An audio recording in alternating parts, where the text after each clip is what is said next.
Thank you all for joining today. The Irvine International Academy regular board meeting. Today is October 9th, 7:02 p.m. is the official start. Thank you all for those that are here. It should be noted that we just have one teleconference location posted on the agenda today, and that will be from apartment 701, building 9, Hadai Xinjiang Jinyu District, Chengdu, Sichuan, China, and that will be probably Miller. We're currently meeting at location Irvine International Academy 4782 Karen Ann Lane, Irvine, California 92604. At this time, I'd like to call roll. Molly Chang. Felipe Delgado. Present. Brett Freeman, present. Doug Husen is present, appears to be present, but since his location is not on the agenda, he will be abstaining from the votes today. David Sun. Miller Zhuang.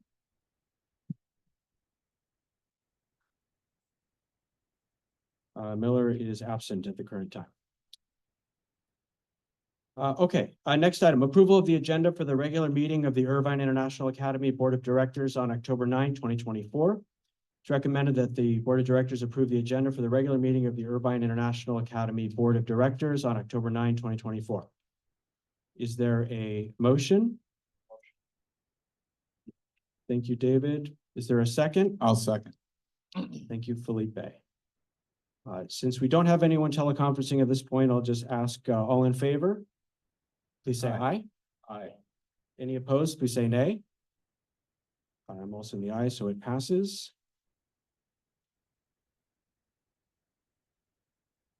Okay, next item is the flag salute. Any volunteers? Molly, thank you very much.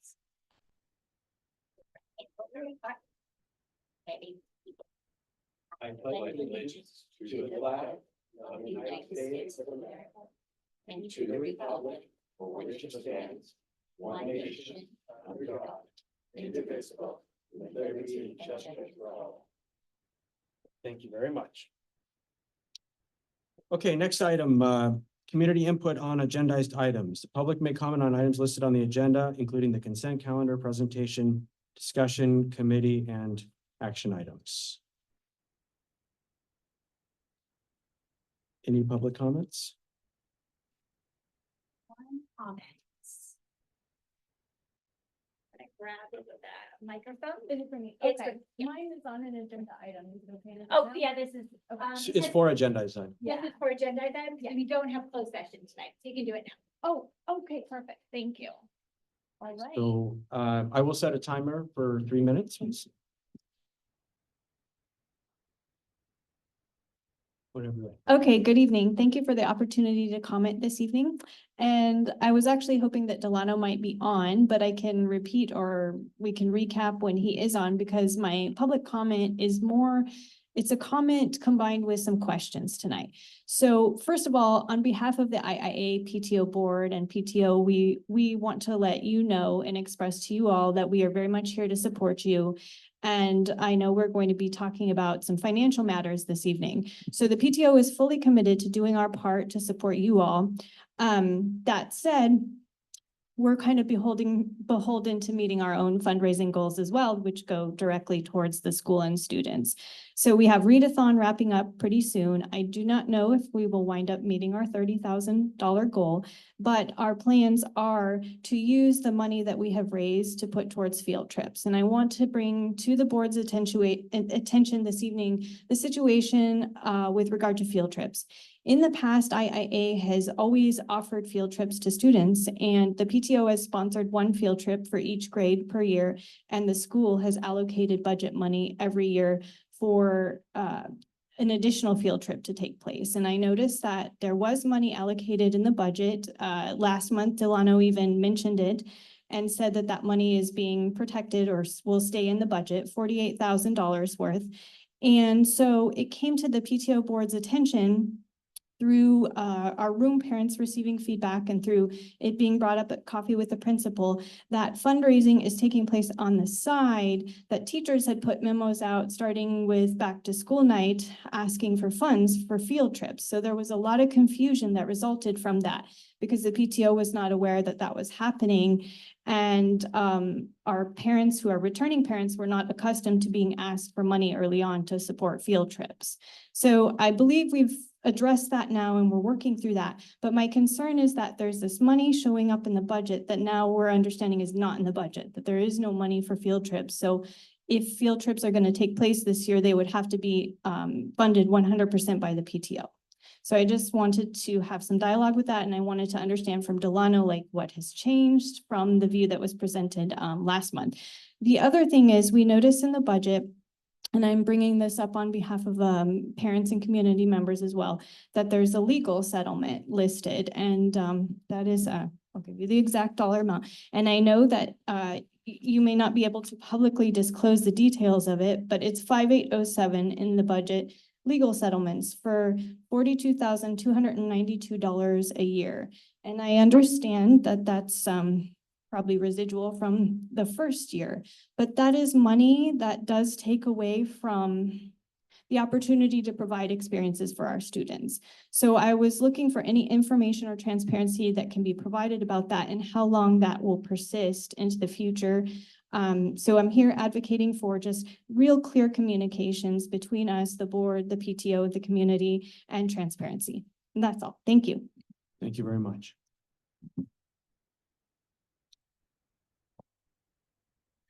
The other, just the one? The one. Just one, okay. All right, moving on to the next item, items for consent. Item A, approve the revised minutes from the regular meeting of the IAA Board of Directors on August 20, 2024, and approve the minutes from the study session and the regular meeting of the IAA Board of Directors on September 17, 2024. Is there a motion to approve these two? A motion to approve them. Thank you, Felipe. Thank you, Molly. All in favor, please say aye. Aye. Aye. Any opposed, please say nay. Hearing none, it passes.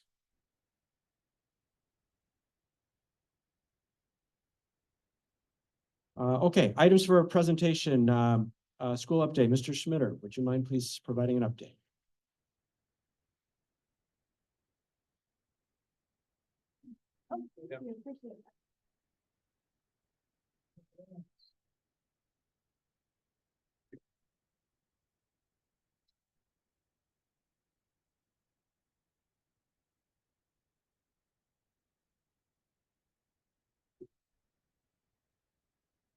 Sorry,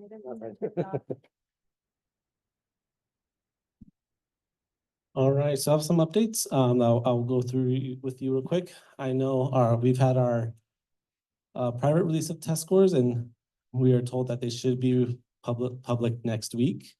So we're very excited about that, and we'll be kind of emphasizing that, and we're also going to be planning some celebration with the students for that. So I just kind of want to give you a heads up on that those scores will be publicized next week, and we're excited about it. The next item too is that this has actually been ongoing, but we're working with school staff on safety and supervision. I know we had an incident recently. I know you guys are aware of that. But even before that, we were working with Irvine PD in terms of our safety protocols, what we're doing as a school. And so we have an officer coming to our coffee with the principal, and that's his main priority is school safety. He's also we're going to be scheduling out trainings for our staff, and then he's also going to be able to present to some students in the future. So we're going to be working closely with Irvine PD, building that relationship. Looking at everything from our supervision setup to our safety protocols to emergency situations. So we're going to be doing a full broad spectrum with them. And so we're excited about that. Along similar lines, we're looking at anti-bullying programs and curriculum options. As the school is growing, you get more students, and with more students, things come up. So we're taking steps now to look at certain programs I've already gotten some input from some parents who have heard of different programs. They've shared that. We'll include that in to our review. But we're looking at different anti-bullying programs, curriculums to really take charge in this and not wait until it becomes a big problem. We want to just be proactive in that. So I kind of want to give you an update on that. The one factor in that would be cost, but once we kind of identified what route we want to go with, we'll approach that situation there. Currently, right now, just an update on our ADA. Last year, our number was 95%. Currently, it's at 96.5%. So our ADA is actually improved from last year. We've been trying to be proactive with that and communicative on that and the importance of that. So we've seen improvements with that. Our goal is actually higher than that. So we'll be working continuously on that. And so we'll be communicating with families and seeing what we can do to support students. I also want to say that we now, for our school site council, we have all its members. So we have 5 parents, 3 teachers, 1 non-teaching staff, and the principal, and that's me. We're in the process right now of confirming meeting dates. So once we have those dates, we'll add it to our master calendar and I'll get agendas going. And so we'll kind of get that moving along. Tentatively, we're looking at November for that, for our first school site council meeting. But just wanted to let you know that that's moving forward and in process right now. All right, and then just some upcoming events. Obviously, we have no school next week, and then we do on Monday. But we do have our 5th through 8th grade parent-teacher conferences Tuesday through Friday. So that will be taking place right in here. We also have our coffee with the principal next Thursday. And again, we have an officer for Irvine PD. He'll be presenting at that as well, along with myself. That same day, we actually have an emergency disaster drill. So we'll be doing that. So all works together. And there's some other things coming up. Our middle school Q1 progress reports are going to go out October 25th. And then on the 31st, we do have our Halloween parade. And we're going to be working now. Leadership's going to be involved and other parents will be involved, but to make it a little bit more fun for the kids and have different things for them to do during the parade. So those are just some things that are coming up over the next few weeks. Okay. Is it my turn? Yeah. Can I say something? Sure. So I was here, I think it was last week, earlier this week, and I noticed there's an officer outside at the parking lot during the drop off. And we spoke with him, and obviously we're having some parents who aren't playing nicely with the parking, I'm gonna say, on the street, not in our parking lot, but it's out in the street. The neighbors are complaining. Is that something that we can address at the coffee with the principal, make an announcement or something? Is there something going out with that? Because we obviously want to have a good reputation with our community, right? Yeah. We don't have control of the parents outside of the school grounds, but we can ask them nicely. No, absolutely. Yeah, I can address that coffee with the principal, and I can also include it in my weekly updates that I send out every Monday. And I know exactly what house that is as well, and so does Mr. Escalante. We actually have a good relationship with them. We don't want to have a problem with, well, there's a couple of them, but we don't want to have a problem with any of them. Right? Absolutely, yeah. And I also spoke to the officer, and he said that they are going to increase the parking patrol. So what that means is they're handing out tickets. Yeah. So it gets to that point, there are going to be some unhappy parents, and you just have to realize they have to come on time and obey the parking rules. Yeah, no, absolutely. And that's what they do. Yeah. So I will definitely send that update out. Just need to send out a notice to them to have them do that. Okay. Also, for the Halloween parade thing from last year, I was here and it was spectacular. It's a great little thing. But one of the things, they parade the kids around. They're actually going to parade the kids around in their costumes, that kind of thing. One of the things I suggested to Dr. Bean is that one of the parades should be the parents. Because a lot of the parents come dressed. Okay. I did, right? I came dressed, but they don't parade us around. So they should consider doing that because that would be a lot of fun. We can include some parents. I mean, I think it'd be fun for the kids. Yeah, they do it for the kids, right? So the kids go around and by grade, but at the end, maybe the parents can. Depending on the age of the kids, either be fun or embarrassing. Absolutely. So I just want to suggest that because it was a I thought it would be a great idea last year. Oh, yeah, and then we're gonna have different stations kind of set up for the kids, so they're not just walking around, there's actually things for them to do as Cool, well. cool, Yeah. even better. Yep. All right, just those two things. A question about the parking, especially for special event, Mhm. and I noticed that is very hard to find parking. And is it possible, or is there a place that during special event, can we park back there? On the blacktop? What, back where?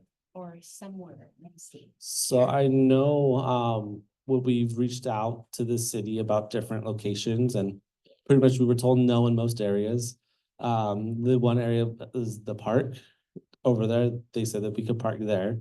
But there was pretty much any place, any extra places that we were told no. So we have reached out to them, but we'll keep looking into that. Right. Yeah. Yeah, if you're talking just special event. At least you're talking about a couple hours. Yeah, yeah, and I know one of the ones that we specifically asked, I think was at Yale. We along, on the other side of the park, along that big, long stretch, they said no, so, and that would have added a lot of parking. Doug, do you have any items, questions, comments? Only this, thank you, Mr. Schmitter. When you're thinking about a positive behavioral intervention strategy that might include some anti-bullying, there certainly is curriculum. But one of the things that Dr. Bean had implemented, and maybe it's worth continuing, I may have missed it, but emphasizing quarterly themes that might be values or character qualities that then get ahead of maybe some of the issues we might face. That might be happening, but I just wanted to remind you that we have a history of that, and it's an easy way to emphasize things like love and joy and peace and patience and cooperation and things like that.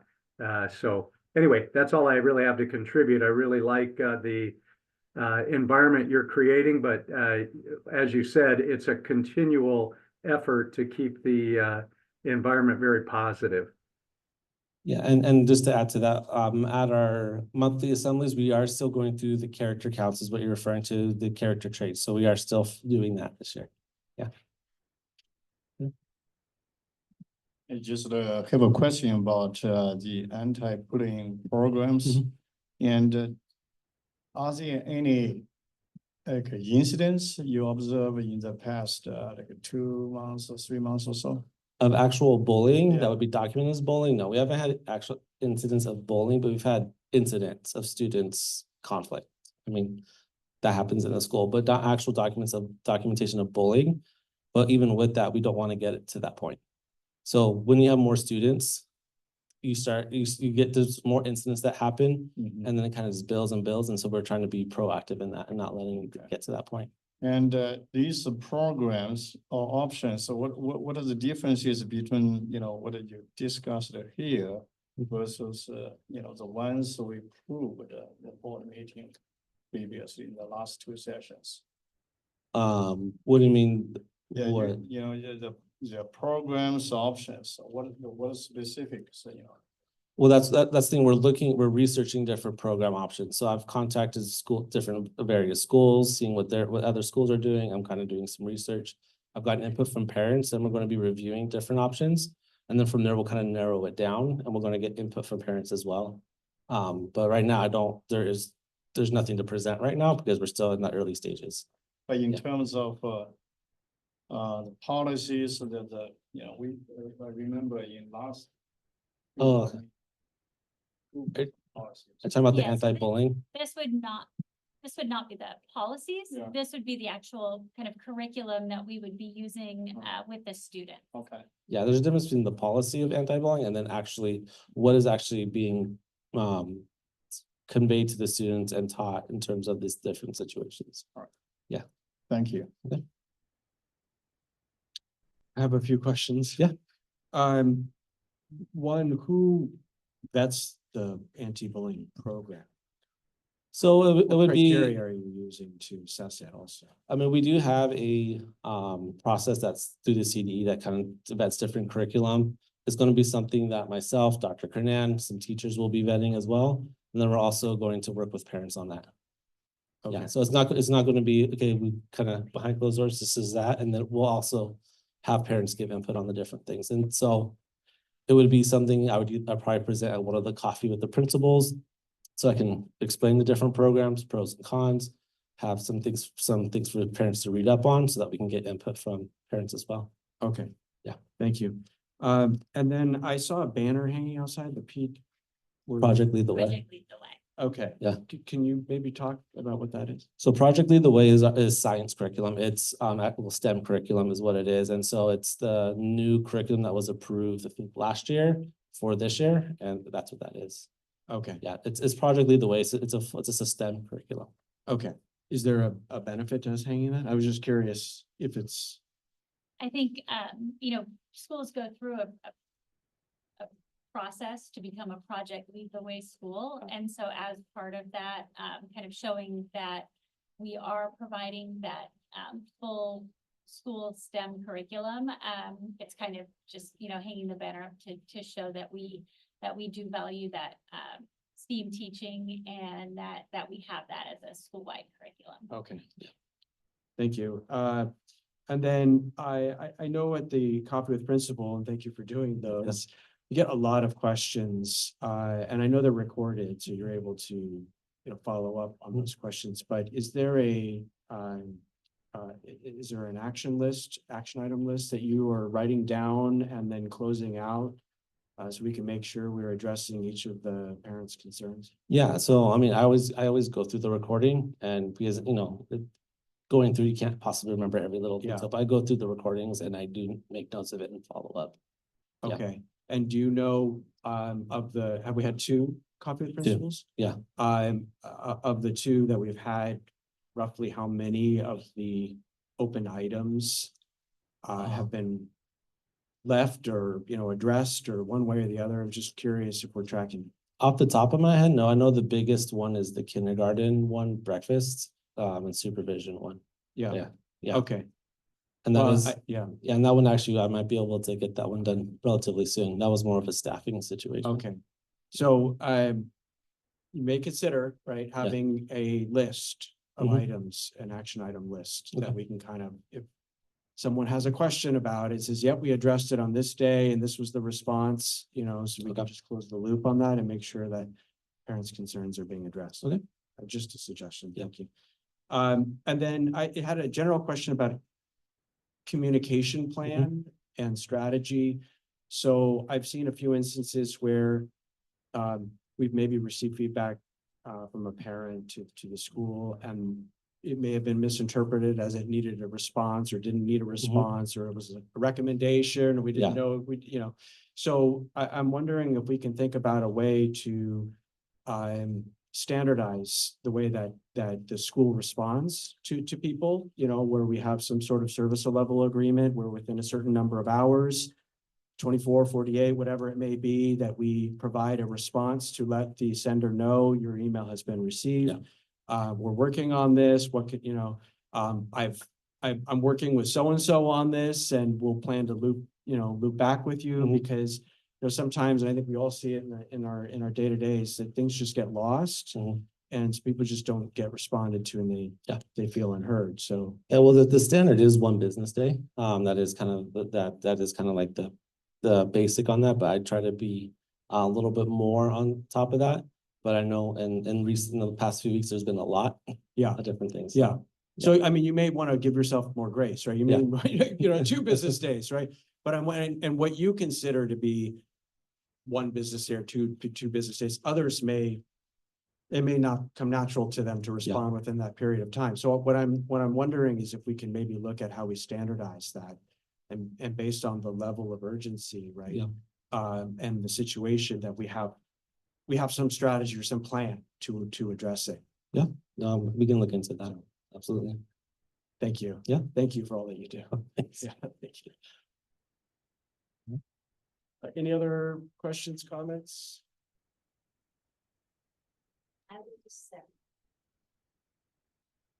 I was thinking about, I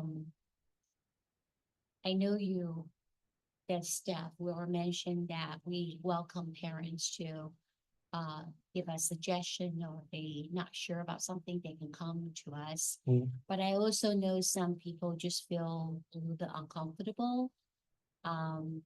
Is there another way that they can still, share their opinion anonymously, maybe? Like maybe there's a box for suggestions so that when you kind of know that when you can address to the parents in a different way in general. Yeah, I mean, we can do something like that. The hard part is the follow-up. I mean, there's gonna be different suggestions in there. I mean, without any names or anything, it's hard to follow up on that. But we can, I mean, if it's gonna be just like something like that, I mean, we can put something like that in place. Because we do have, general admin, II admin email. That's kind of like a catch-all if people just don't know who to contact. But yeah, we can we could put in a box like that in the office. Yeah, I'm just thinking about some parents, if they don't feel comfortable, come to you, or come to the teacher directly, but they still have that question. Yeah. And then, but I think they should know if they don't come to you, but they want to express, then that's fine. And then you can somehow, we can somehow address in a different way, say, some people mentioned this is what we're doing. Yeah, I mean, Um, yeah, there's ways that we can do that. It's just there might be some things that are very specific that are like individualized that I wouldn't be able to do that. But I mean, as long as it's known that if it's an anonymous thing like that, I'll always follow up on it. But in terms of actually communicating that out, that might be difficult. But larger things, general things, definitely I can address that. Thank you. Thank you very much, Mr. Schmidt. Okay, item B, financial update, perhaps is Mr. Jones on? Yeah. Hello, Mr. Jones.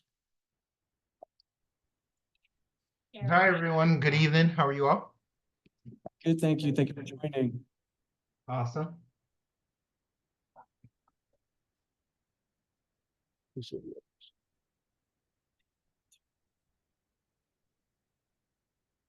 I think you guys can see this pretty well, pretty good. Yeah, Doug, I think you can see it. You're on the computer. What about the rest of the board there? Looks good. So I'll address the two questions that were asked earlier as part of this presentation. I'll just sort of weave them in here.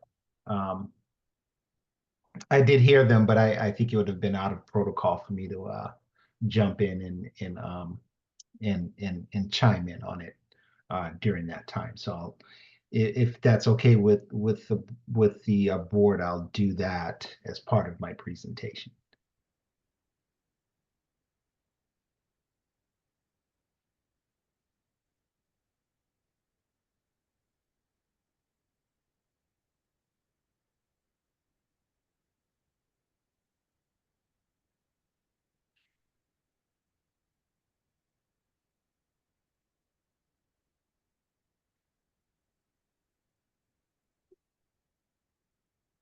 You folks all settled in? Yeah?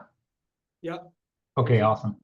All right. I was saying that the two questions that were brought up earlier by the PTO, it would have been out of protocol for me to address them during public comment. So I'll weave them into this presentation, and if that's okay with the board. No problem. Okay, perfect. All right, so we're looking at financials through August. So we're early in the year here. Revenues in the month of August were 399,000, and 241,000 of that, obviously our biggest portion of our revenues are LCFF. Another 28,256 in other state revenues, and then 129,000 in local revenues. Two bigger portions here were the K Foundation and the Hoag Foundation grants that were recognized there. Expense-wise, this should actually say August, not June. $488,015. Roughly 59% or 288,295 of that were salaries and benefits. Another 24% of that were for operational matters of 118,000. Contractors, consultants, lease payments, et cetera, things like that. Program costs were about 13% or $63,000. And then we had our other outgo here of about 17,000, which is related to receivable sales or borrowing. Year to date, we received $456,809 in revenues. And this is for the months of July and August. And again, as you can see here, our LCFF of 285,880 accounted for 63% of that total. Another 41,000 in other state revenues. No federal revenues at this early stage in the fiscal year. Normally, those are coming down the road. Most of that will be tied to some of your federal SPED dollars, which will be much later in the year, and then your NSLP or the lunch program, the federal portions of that will start to trickle in the next few months. And as I mentioned, there's 129,000 in, or about 28% of our total 456 were from those two grants. Year-to-date expenses, and I'll sort of flip back here for a second and go back up. You can see we received year-to-date revenues of 456, or about half of, more than, let's say half of our revenues have coming in versus expenditures of 843,000. And you can see here a total of 409,000 of that, or 48% of our total expenditures year to date were for salaries and benefits. Another 31% or 261,000 for operational matters. Another 148,000 for program costs as well. And then, as I mentioned, the 23,000 here year to date for other outgo, which was borrowing in July and August. Let's take a look at where we were just about a year ago in August of 23 versus August of 24. And you can see here again, it's normal here. We've received more revenues than we did at this point in time last year. Federal dollars that came in last year at this time were related to the NSLP program. So they actually paid us a little bit earlier last year than they did this year for claims that were processed. State revenues, 41,000 this year, 23,000 last year. You can see the change down here in terms of where we were month over month, year over year, August. Delano, Yes. sorry to interrupt. Uh-huh. Just for chairman of the board, I have a family emergency with a daughter having a little medical problem. Do you mind if I excuse myself? Yeah, Doug, thank you. and- Sorry about that, guys. Okay. Thank yeah, you, Delano. thank you. Okay. Yeah, no problem, Doug. I hope it works out. Where was I? Here. You can see the change month, year over year in terms of what was received from August of 23 to August of 24.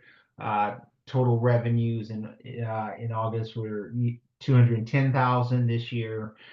Fiscal year wise speaking, 456,809. On the expenditure side, and again, this sort of tells the tale of where we're going here. Salaries of 409,000 compared to same period last year, 339,000, an uptick there of 69,000. And the books and supplies or program costs, as I say, 14,000 additional compared to the same period last year. Operational matters have gone down by the 76,000. Again, that's budget, keeping a closer eye on the budget this year in terms of certain costs for vendors, some program costs that were built in there, etc. Overall, you can see here we're almost flat in terms of the same period last year to this year. 844,000 in terms of expenditures and through August of 23, 843,122 through August of 24. So about $887 difference in terms of actual expenditures, considering that we have higher salaries and things like that. So that sort of speaks to how closely the budget is being monitored, et cetera. Looking at our budget overall compared to, this is again here, the budget that was approved, I believe, back in September. And again, you can see here our total revenues for the year, 456. Our total expenditures here of 843 leaves us with a deficit, which is pretty normal throughout the course of the year, of $386,312. Again, keeping in line with what we're anticipating for net income here of 423,000. And this may change as we talk about borrowing later on, and I'll sort of dive into that in a little bit when I go through the cash flow. This may change here if the board decides to pursue more receivable sales. This number here definitely will change as well. Our balance sheet wise, total assets this year, 626,000. Same period last year, we were at 389,327. Our liabilities of 1.7 million. You can see here where most of those were in terms of what we have on the books. Salaries payable, accounts payable of 234. Our receivable sales here of 888,000 versus last year 648. At this point last year, we were just beginning to borrow. And then our revolving loan from the state here, which we're paying back, we've paid down. So there's a difference of about 62,000 there. Overall, we ended the year here, the fund balance of negative 691,000. You add back in that deficit of 386, puts our current fund balance through August of 24 of 1.1 million. Last year, this point in time, we were at 1.456 deficit. So that it has come down some. Cash flow wise, and this is just a quick analysis of where we are here, about 29 days of cash on hand. At the end of August, we had $567,000 combined in both accounts. The year prior, we had $350,583, so a difference of about $216,000. I'll jump over to our cash flow really quickly. Let me pause. Are there questions related to this particular presentation? My original comment was for this section, hoping that we could have a little dialogue. Is it about the field trips? No. I had a question about financial too, but again, I'm trying to be appropriate to the process. Yeah. The board meeting, so The board meeting technically, unless it's you comments. can make a comment only, there's not really a dialogue. That's why I was asking, that's why I was It would be up to clarifying. I thought the, it'd be, the board discretion. yeah.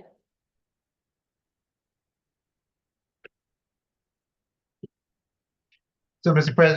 President, that will be at your discretion or at the discretion of the board. Certainly, there can be follow-up afterwards in regards to those two particular questions.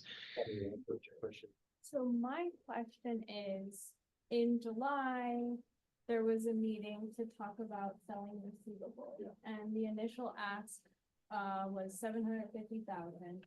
And after discussion, it was talked down to 250,000, if I'm not mistaken, with some conditions put in place because we didn't know the terms and the interest rate and so on and so forth. Did we ever wind up borrowing at that point or selling receivables for 250,000 after the meeting date? We did. Okay. Thank you. Delano, Yes, you heard the question? yes. To confirm, we ended up borrowing the initial 250,000 that we approved over the summer.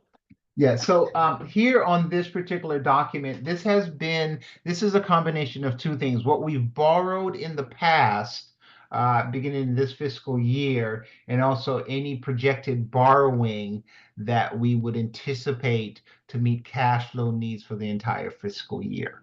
Right. So to answer that question, in July, we borrowed 58,000. In August, we borrowed 209,000 for from our property taxes, and 58,000 from our LCFF state aid. And when do you think we can make that available? At least, but we were hoping that would be in this public folder, right? This board meetings folder, For, this information, you know, it is in that, what he's showing right here is in the folder. for today's. Yes. Yeah, okay, all right, so you can. Yes. So this is in there. So as you know, we've been, our struggle has been the inflow of cash versus our outflow of expenses, which are, Hang on a second, Delano. Hang on a second. Okay, just hang on one second. We're gonna answer. Hang on one second. My question was, I've seen comparisons to year to date last year, as well as year to date against annual budget. I wasn't sure if there was a monthly budget for this year and how we're comparing against what we were expecting to be as we're sitting here today. In other words, I'm guessing we were anticipating being here. That's why you only borrowed a little bit. Being at 30 days cash, was that in the budget and anticipated, or are we at a shortfall at this point compared to what the board anticipated being at this point? So historically, we've been around the 30-day cash Okay. situation, which is not ideal. but Sure. certainly the situation Yeah. we're in. Yeah. We find ourselves here today, actually, a week earlier than we would have been here because we're about to find out on why we're gonna sell more receivables. You have a decision to make as a board to. Yeah, but even to find out how we got here, because we just had a board meeting that we approved the budget the last time. So that was in September. Yeah, that's So- kind of what I was leaning towards. Yeah. is, Did we anticipate to be here, or is this unexpected? No. What I'm hearing is that this is unexpected Yes. to be at this It shortfall. is unexpected to be That's really what I was at trying this to board get at. meeting right now to be discussing selling more receivables to bring in more cash, but we do track the monthlies. Yeah. Yeah, so, you know. Yeah, I appreciate it. Yeah, but this is My all part of first it. board So, no, I appreciate it. Yeah. Thank you. Delana, did you hear that as well? it was muffled. Yeah, okay. I mean, we'll wait till you finish your presentation. I'm sure we may have more questions for you, but we're eager to see about the selling of the receivables. Right. So what I did here was I built out for the entire fiscal year. And again, this is just to show, and these numbers are not set in stone, anything after August, actually September here. These are all just what we anticipate borrowing and paying back over the course of the fiscal year to meet our cash flow need. What you're looking up here in this green bar will be the cash at the end of each of these particular months, right? And so in order to meet our obligations in terms of all of our expenditures, this is what we're looking at in terms of having to borrow and or find other resources for cash to pay for our expenses going forward, beginning October, et cetera, including this month that we're in. Oh, I see a number of 3.8 million. Is that right? Yes, correct. So this will be the total borrowing based on what we anticipate in terms of need to meet our, our cash needs for the fiscal year, and then the payments back here are below that. So it looks like we're borrowing 3.8 million, and then the total repayments for the entire year would be this 4.3. When did we figure out that we needed to borrow 3.8 million? Well, this is something that we've been, I'm constantly working on the cash flow, literally every week. Just in terms of, looking at our expenditures, monitoring those, and tweaking this. But this week, I really put some time and effort into looking at the entire fiscal year, having conversations with Dr. Kernan in terms of, what our expenditures are, how we plan to meet those obligations, et cetera. And we just really got to a point where, we're behind in terms of some of our current obligations, in terms of our aging on our AP, on our accounts payable. And obviously that's going to cause an issue as well, because obviously that backlog will then impact, what we do going forward. So it is something that's always a work in progress to give you that answer that way. It is something that we're constantly tweaking based upon what I anticipate coming in terms of expenditures and things like that. So this is, and again, this is not set in stone in terms of, this is just an anticipation of what we will need. Obviously, this is, dependent upon if we have other sources of income or revenues coming in that's not reflected here. But as of today, with known information, this is what I'm presenting in terms of what we will anticipate needing on a go-forward basis.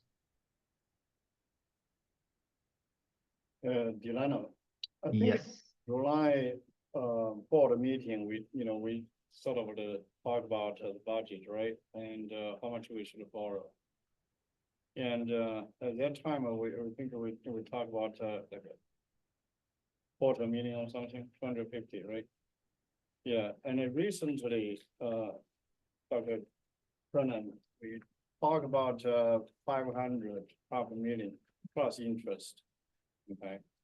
And at what point we realize we needed to kind of step up and borrow?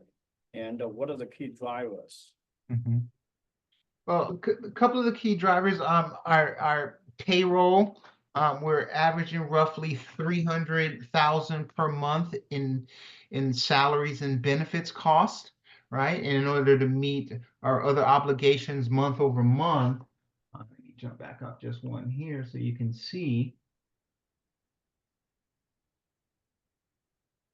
If we were to look at what we're spending month over month, we're roughly averaging across the board here, all things being equal, roughly, as an example, we have obligations in September for about 610,000 in expenditures. And again, not saying that all of those will come to fruition, but just based upon our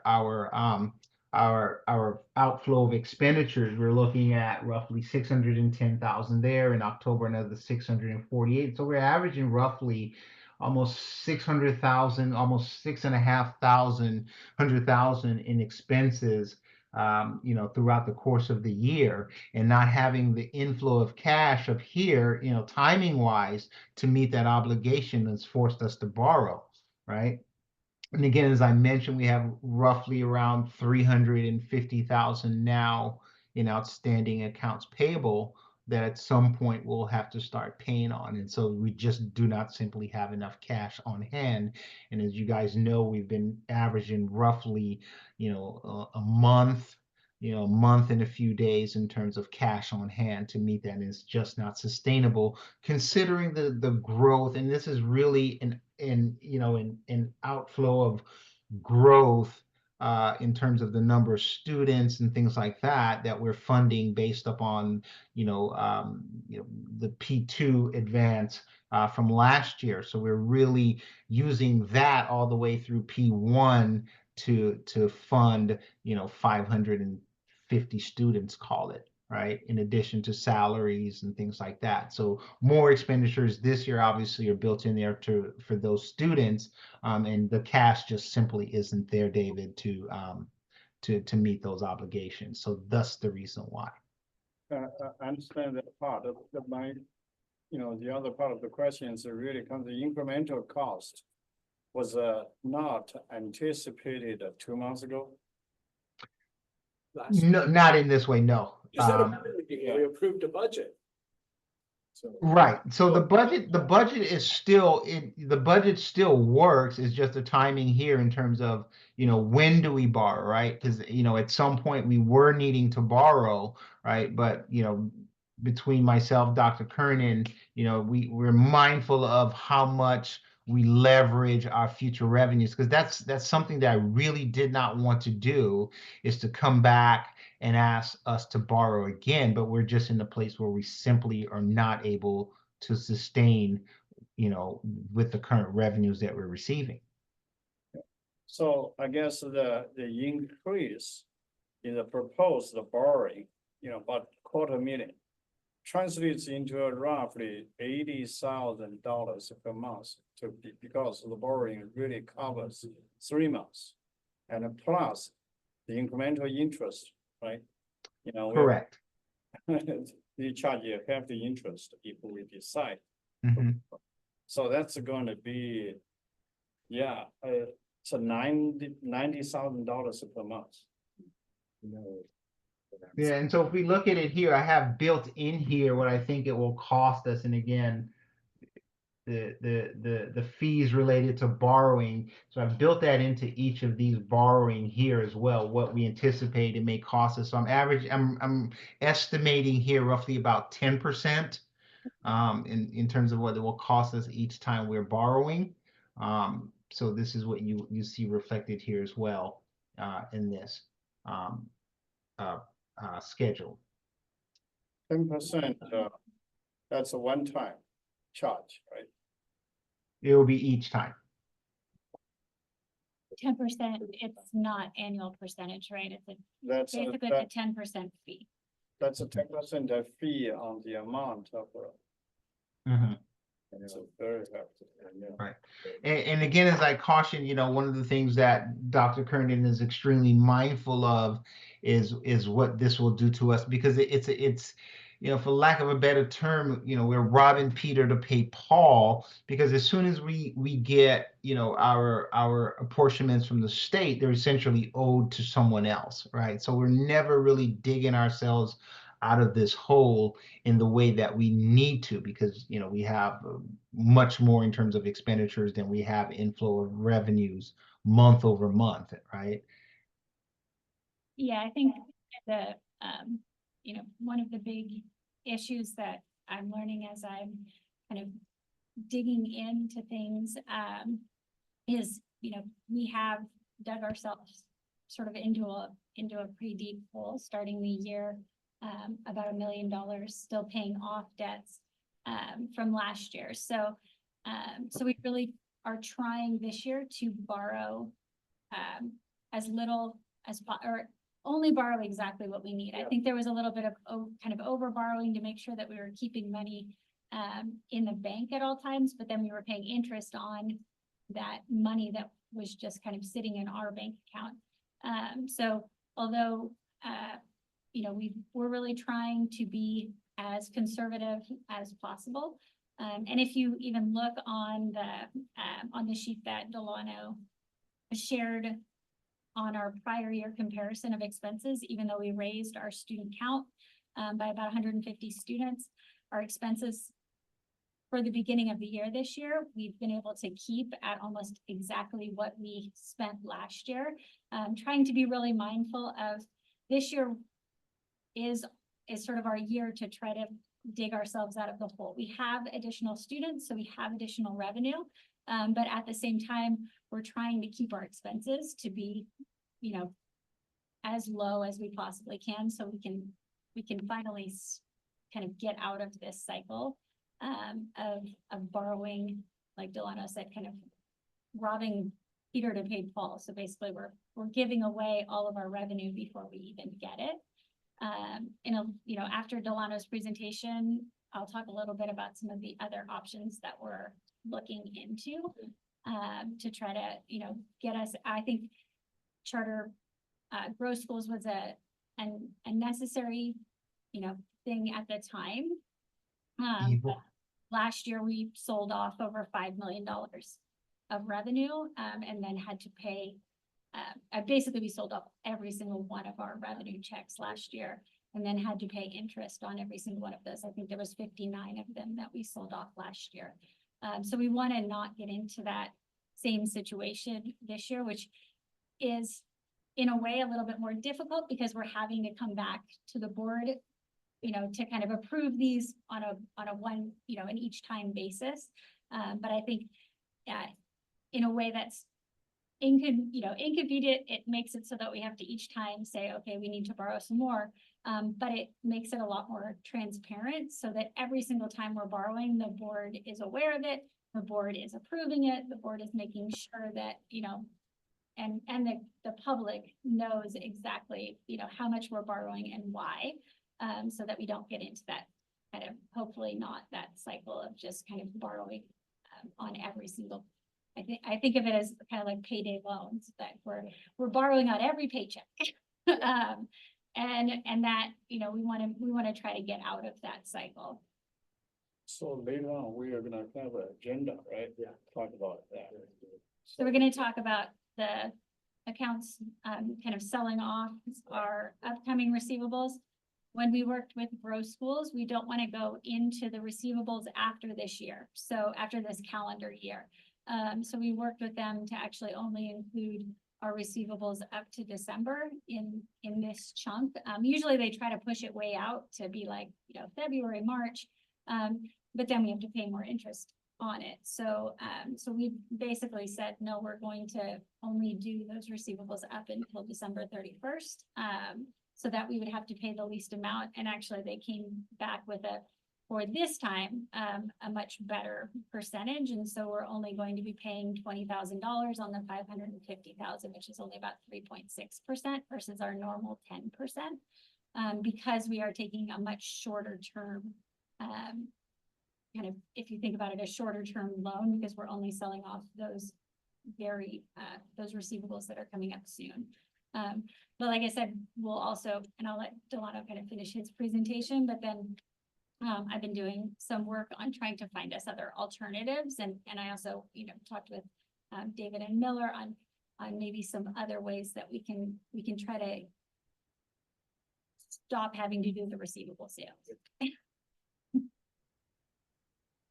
So you can see here, and thank you, Amy, for that, because that really. Hang on, Delano.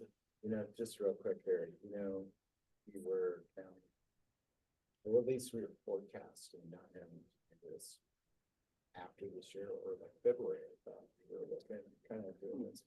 But you know what, it actually, our increase in the population, we look at the student, right? We see that as increased income, right? But in reality, at least on the front, it's increased cost. We're not seeing that benefit of the revenue that we were hoping for, because we're not gonna see the revenue till sometime next year, because of the way the government pays us. So right now, it looks pretty dire, and it is. Why is it dire? But it's an issue. But we were always pinning our hopes on that income revenue, but it's not coming out of it. So we're floating, we're just trying to get by, and then we have more costs. We have all the costs, and then the revenue, and it won't come until later in the year. And to compensate for that, we're borrowing money against that, just to stay afloat now. So it actually hurts us more to have more revenue. Because we have more debt now up front, a lot more debt up front than we did last year. Well, we actually don't. Well, kind of, because we have more students. But we actually have kept our expenses down to what they Well, were they're at the similar, same but time last That's year. not gonna last very long, because as we go on, we're still not getting the revenue. But we Done. will So, get that, we will get that revenue, starting in February, that revenue. Yeah, that revenue, Felipe, will catch up to us as we report our attendance in December. So we'll report our attendance in December, and then we'll get a true up of that amount, right? So now, instead of being funded on this advance apportionment on the ADA from April of 24, we'll be funded on the ADA as of December 15th, 2024, right? And then there'll be another true up in April of 2025, and then that will carry us through the rest of the year, through the advance period in July. We'll be funded on whatever that ADA is as of April 15th, 2025, which will be higher by 100 and whatever that amount of students. So we'll get more revenues over time, but right now, to your point, we have, and again, credit to Dr. Kernan for sort of, holding all of us accountable and our feet to the fire in terms of making sure that we're not overspending, that we're not just meeting every what is it, want versus a need throughout the school, right? And it's imperative that we look at it that way in terms of making sure that, for the time being, because we're in such a crunch, now we have to make sure that we're only paying or approving budget items on a as needed basis, right? Outside of salaries and benefits, obviously, those are costs that we certainly don't control. But that revenue you're talking about, where are we spending it now? We're If, yes, now, and yeah, we're if, just on it now, right? uh-huh.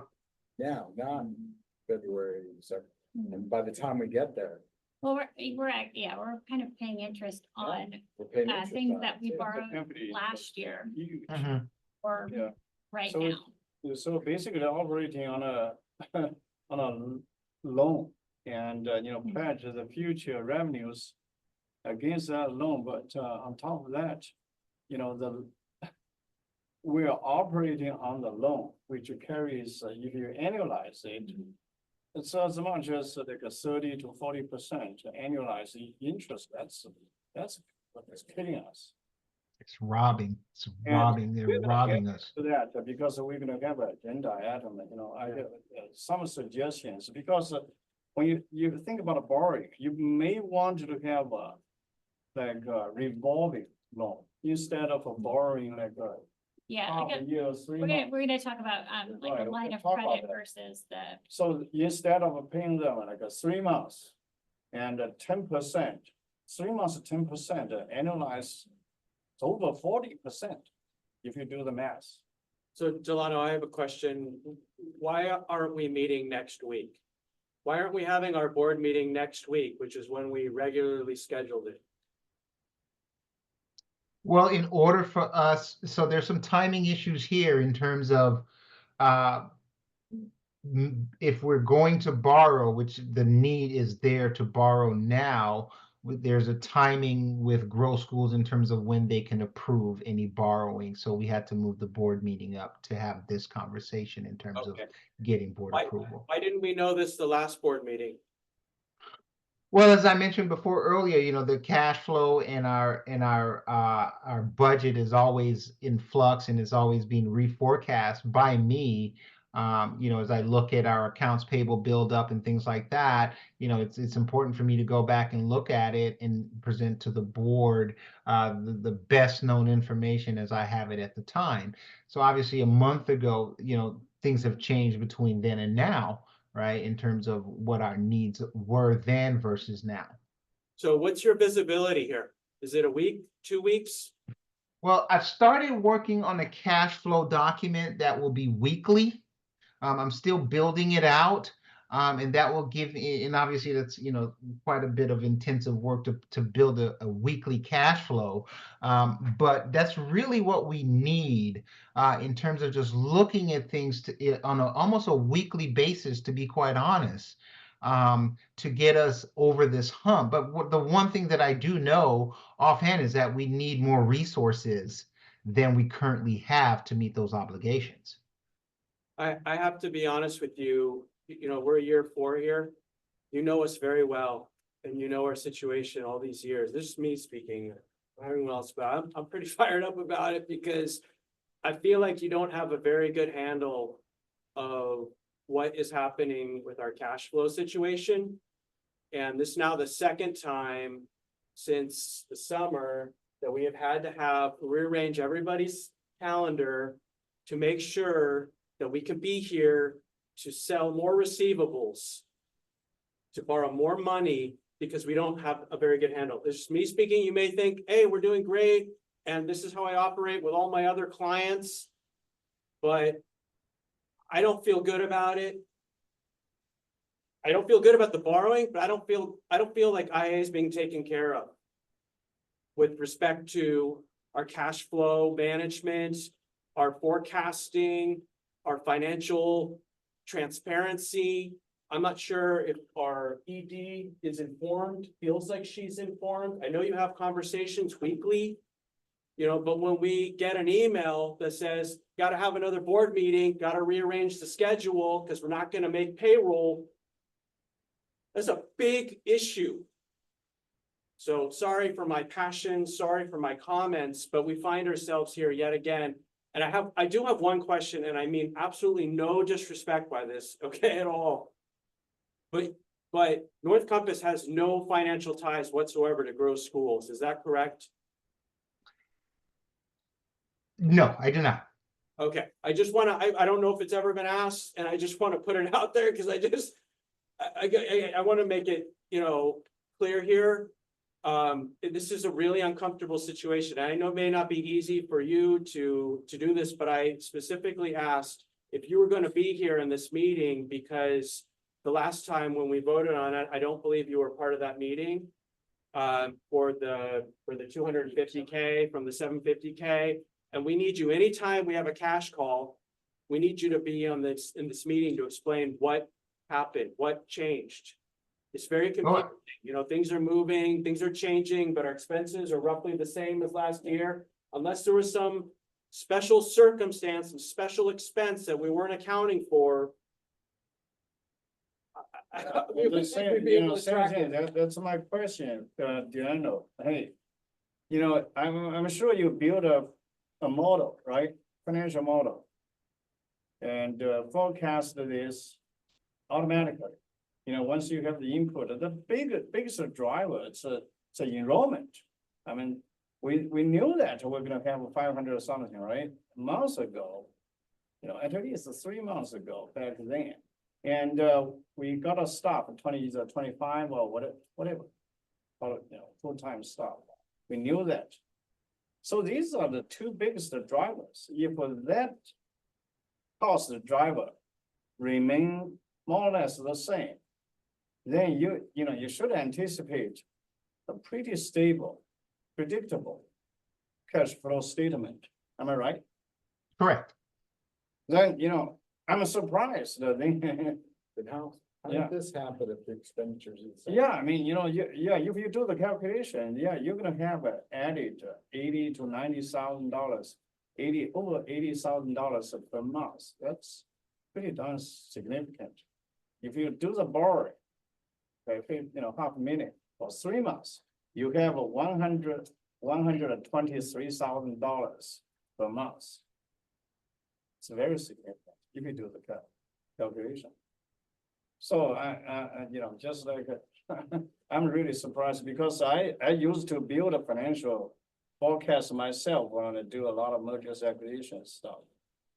I know, you after you put the input there, everything is calculated automatically. If you don't change that, nothing's gonna change. I mean, the small daily operation, all the expenses associated with the daily operation doesn't change much. So what I'm sitting here is, what are the key drivers? What has changed significantly? Sort of going back to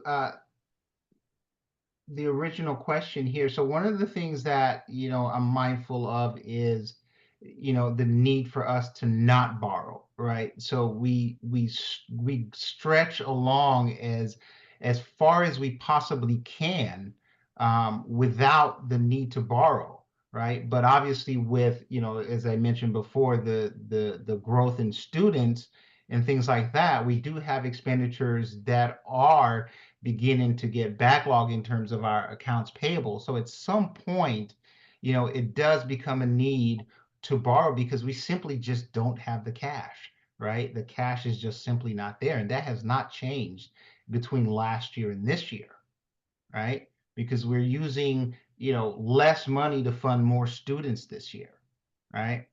And so, as I mentioned, I'm constantly tweaking the cash flow to look for areas, okay, can I move this up a month? Is that even possible based on the schedule, right? And things like that. And really all we have to work with, essentially our biggest pieces of our revenues is the state aid, the LCFF portion. We really don't have any other source of income that's really there unrestricted wise, right? We to sort of use, even if we were going to use other restricted source of revenues to backfill, we simply don't have that, right? But as I sit here today, I'm telling you that what I'm showing you now on the screen is my best plan in terms of what we can do or what we should do. I'm not saying we should do it, but this is as best that I can get us to continue operation without us, running out of cash at some point throughout the course of the year. Right? And I've even left in there, May and June, as you can see, there's a deficit in May and June that we still have to address at some point before we get into April, right? Okay, Joanna, let me ask you this question. So the total borrowing so far accrued batch so far this year, 3.86 million, right? I'm sorry, David, $7 million. that we're going to borrow? No, that's a total, that's the expenses. No, How much we have, that's the total expenses. no, 3.36. Is that What we're going to borrow? That is what he's estimating we're gonna borrow for this year. Is that what you're For this talking about, year. Deb? For this school year? I mean, For this okay, school so year, far, 6.8. how much we have borrowed? How much have we borrowed this year? Uh, This year we have borrowed, Then the second figure is, It's about What's the- 250,000 this year, 260,000. Excluding interest.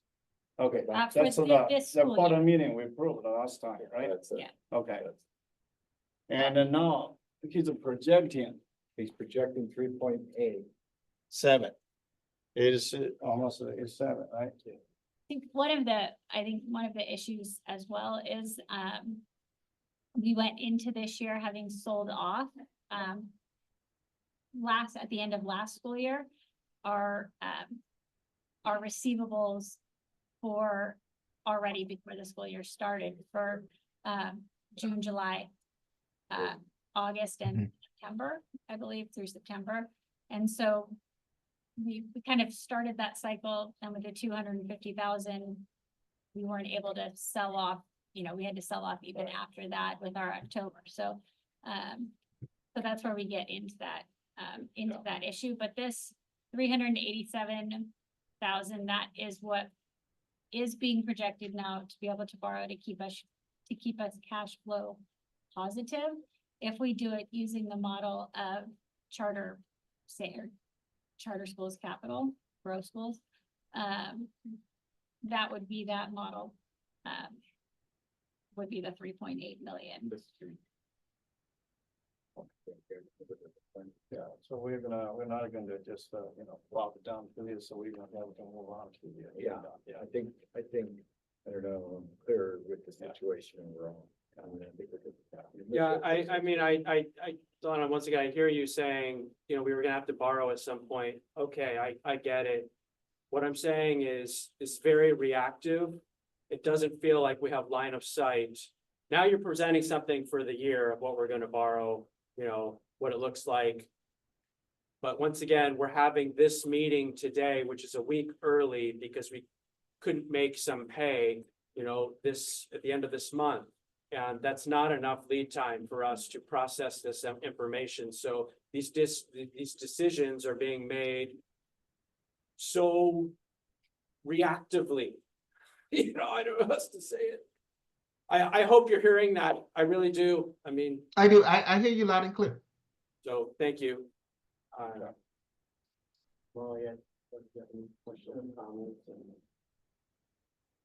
We'll put you on the spot. Okay, sorry. You had more to present?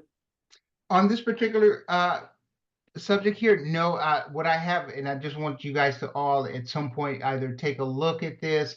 Obviously, we're not asking you to approve anything in the out months, because again, Dr. Kernan has said that she wants to stick with just what's up to December, but we need to have a plan beyond that, because I believe my cash flow represents what the entire rest of the year will look like, and we really do need a plan as of today going forward for the rest of the year in terms of what we can bring in terms of revenues or additional source of income, whether it's via a outside loan or something, but we do need something to offset where we currently are in terms of our cash.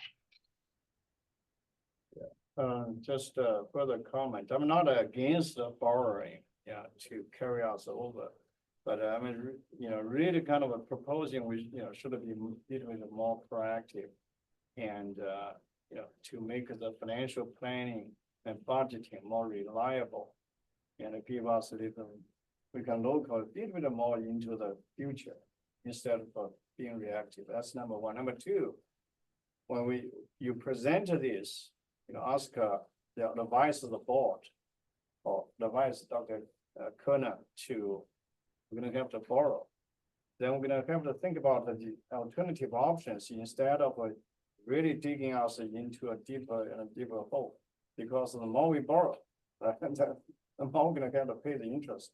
I mean, yeah, and it's because the interest rate is too high. The company rate is too high. That's the problem. We're gonna have to, we're gonna, the agenda, once we move on to the agenda proposal, we're gonna discuss. All that needs to happen. The other thing that, we're supposed to move on, but I have this thought. Yeah. All that needs to happen is our enrollment go down. And we're screwed.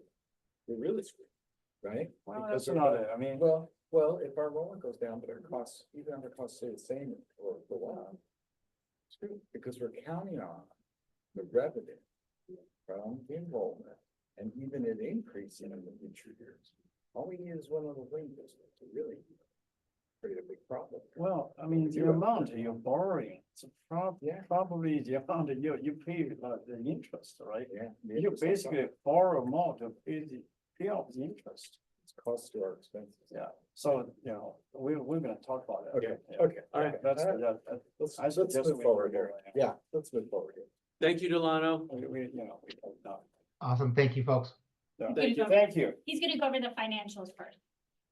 And then- Don't get, yeah, No, Okay. oh, I did already. She's not done. it's got a second part. I just didn't want you guys to get up. There's more fun. Oh, no, I did the August financials already, Amy. Oh, you did? Okay, never mind. Yes. All right. Why don't I just?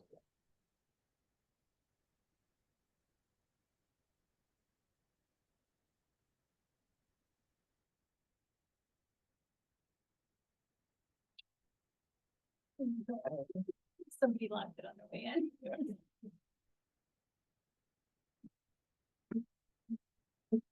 Okay, yeah, thank you again, Mr. Jones. We really appreciate your time and explanation. Next item, item 6, items for discussion, executive director job description and responsibilities. And this is really an informational item.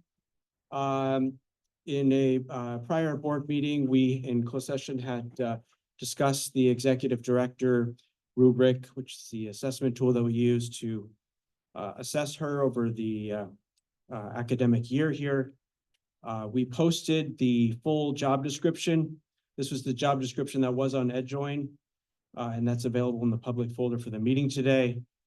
The information I want to share is that the executive director evaluation process is confidential as required by law. However, I did want to inform the public, we provide high-level evaluation points, which covers the overall goals. So basically 5 key different areas, the first one being academic achievement. And this is directly tied to our LCAP Goal 1, school climate and culture, which is our LCAP Goal 2, parent support and engagement, which is our LCAP Goal 3. And then we have 2 items beyond our LCAP. Those would be the organizational leadership and fiscal management, which is an organizational goal, as well as development, partnerships, growth, and expansion. And that is also an organizational goal. So hopefully that provides a high level of the points at which we will assess the ED during this academic year. Moving on to the next item, items for discussion and possible action. We have A, approved resolutions for the sale of additional receivables to Grow Schools based on current cash flow projections and the lack of advanced apportionment funding until at least November 2024. It's necessary to borrow up to $550,000 to ensure adequate cash flow to cover expenses through the end of the 2024 calendar year. This will be done through the sale of several upcoming receivables to Grow schools so that we can receive the cash at the end of October. Each receivable will only be sold on an as-needed basis if cash flow projections show the funds are necessary to pay expenses. It's tied to our LCAP goal, goal 1, action 2. Funding source being gross schools.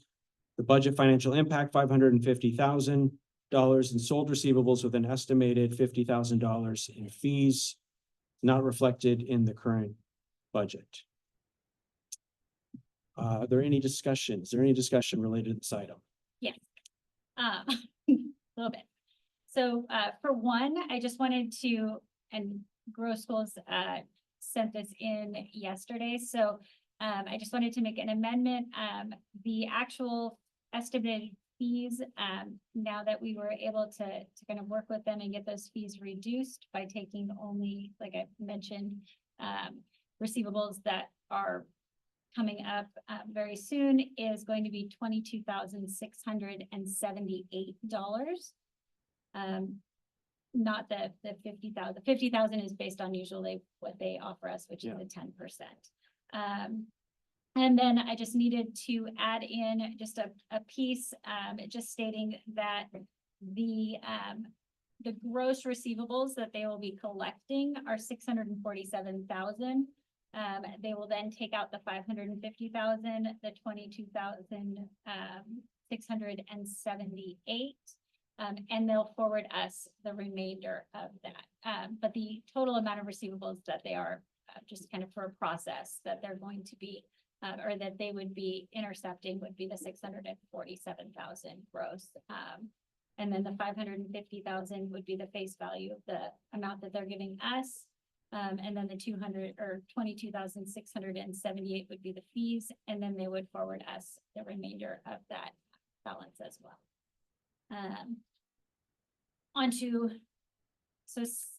Since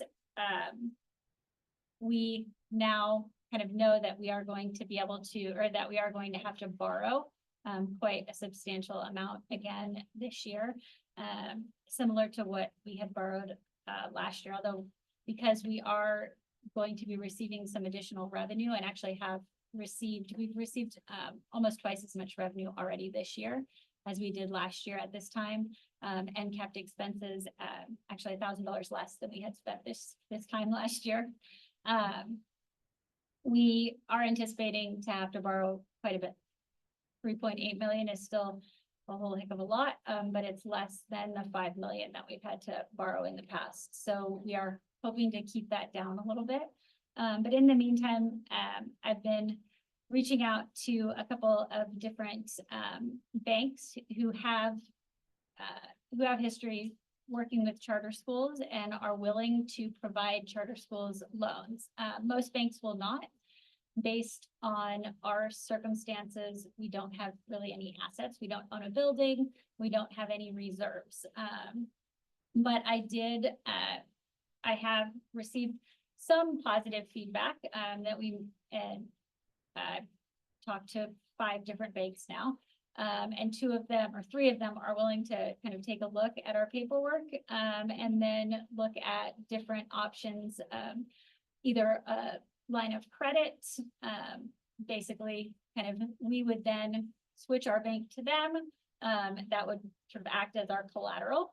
And then they would extend us a line of credit. They would also, as part of this, they would basically buy out the charter schools capital that we have currently outstanding, or that we have outstanding at the point that we start working with them. And then it would go down to a much lower interest rate line of credit that we would be able to use as needed versus having to kind of do what we're doing now. So again, working, I'm going to send over documents to the 3 banks that said that they would be interested in seeing that and hopefully working with us, and then we'll be able to kind of see which one is able to provide us the best deal from that, and I'll bring that back to the board once we have that information, and then we can have a discussion on what that looks like. Another option, or kind of something else that I had discussed with David and I had a conversation about it, earlier this week, is, I reached out to our attorneys, and we were discussing whether it would be legal for us to take personal loans. If, community members, our families, anybody wanted to, instead of donate, provide a loan to us. I just wanted to make sure that that was okay to be able to pay them back using public funds. And so the attorneys have said that that is legal, and they're drafting up a kind of a draft promissory note that we could use if we wanted to, see if community members or anyone was willing to provide us, kind of a lower interest loan, especially to sort of bridge the gap while we're trying to work with some of the, banks to be able to get a more long-term solution. And so they're going to be sending over that draft promissory note. The one caveat is that it cannot be a board member or an employee, because that would create a conflict of interest, especially if that person was taking any type of interest on the loan. Even if you guys recuse yourselves from voting, you still have a vested interest in that. So it just wouldn't be able to be that, but any other community member, business out there, anything like that, would definitely be able to provide that support, if they were interested in doing that. So I should have that promissory note in the next couple of days. And then, we'll try to kind of reach out, especially to some of our local businesses, and see if anybody is willing to do that instead of just a straight donation. They can get their money back, in a couple of months and help out the school. And so we're looking at that option. And then we had, I was talking to Mary Beth. We do have our Dragon Wall. The Year of the Dragon does technically, kind of go on into part of this year as well. So I was going to kind of extend that out to families again to see, if we have anybody else that would like to donate to be part of our Dragon Wall fundraiser that we started last year as a school fundraiser. And we did receive I think we received about $72,000 as part of that fundraiser last year as our school Dragon Wall fundraiser. So if there's anybody out there that wants to have their name on the Dragon Wall, we are very excited to have it, and we will get it put up there immediately. So just kind of looking at some other options to bridge that gap until hopefully we can get a different source of financing that to David's point, doesn't come at such a huge cost. Luckily, like I said, we've been always conditioned to take receivables that are way out in the future. And then that's where we've gotten to this 10%. So really holding gross schools to only, that we're only going to sell receivables that are in the next month or two, and we're not going to be selling receivables 6 months from now, definitely has helped with, cutting that interest in half, from what we historically have been paying, which was an average of about 10%. Was that your decision to have it just short term versus the longer term? Yeah, on our 6 months? call, I basically said we're not selling anything past December, so figure out how to make it work. And then they were able to come back with a lower rate. And then she actually called me today. And because we now are over 500 students, they give us, even though it was $3,000 off, but every little bit counts. So now they've actually moved us into a lower interest rate, I guess, sort of bracket, because we bridged that 500. So now we're at 500 to 1,000 students instead of 1 to 500 students. So every little bit counts, but I really would rather go with a different option. I'm sure. So, any questions? No, I was about to comment. I think it is great, and I'm glad to see you already put it in motion, given the. It was all my day today. Yeah. And yesterday. Alternative options, in addition to what we had a discussion on this line, I think about it more creatively, Mhm. you know, how to find the resource to fill in the gap. The other thought I have is to have a shorter, you know, revolving loan. Yeah. Instead of, okay, I'm taking half a million, a quarter million, 3 months, I can have a revolving loan, Mhm. right? And draw down, on as a needed basis. If I only use 1 month, it's a 1 month, Mhm. so the cost should be much lower instead of 3 months, right? Yeah, that was kind of, there was some different options that each of the different banks had with how they do things. And so one was the line of credit. There's some either shorter term loans, some revolving loans. And so I'll get all of that different information, and then the board can look at that, and we can all kind of figure out what's going to be the best option for us. Cause there's a lot of different options out there. I think there are better options than the one that we've been using. Yeah, the other suggestion, I think just like to give ideas, so.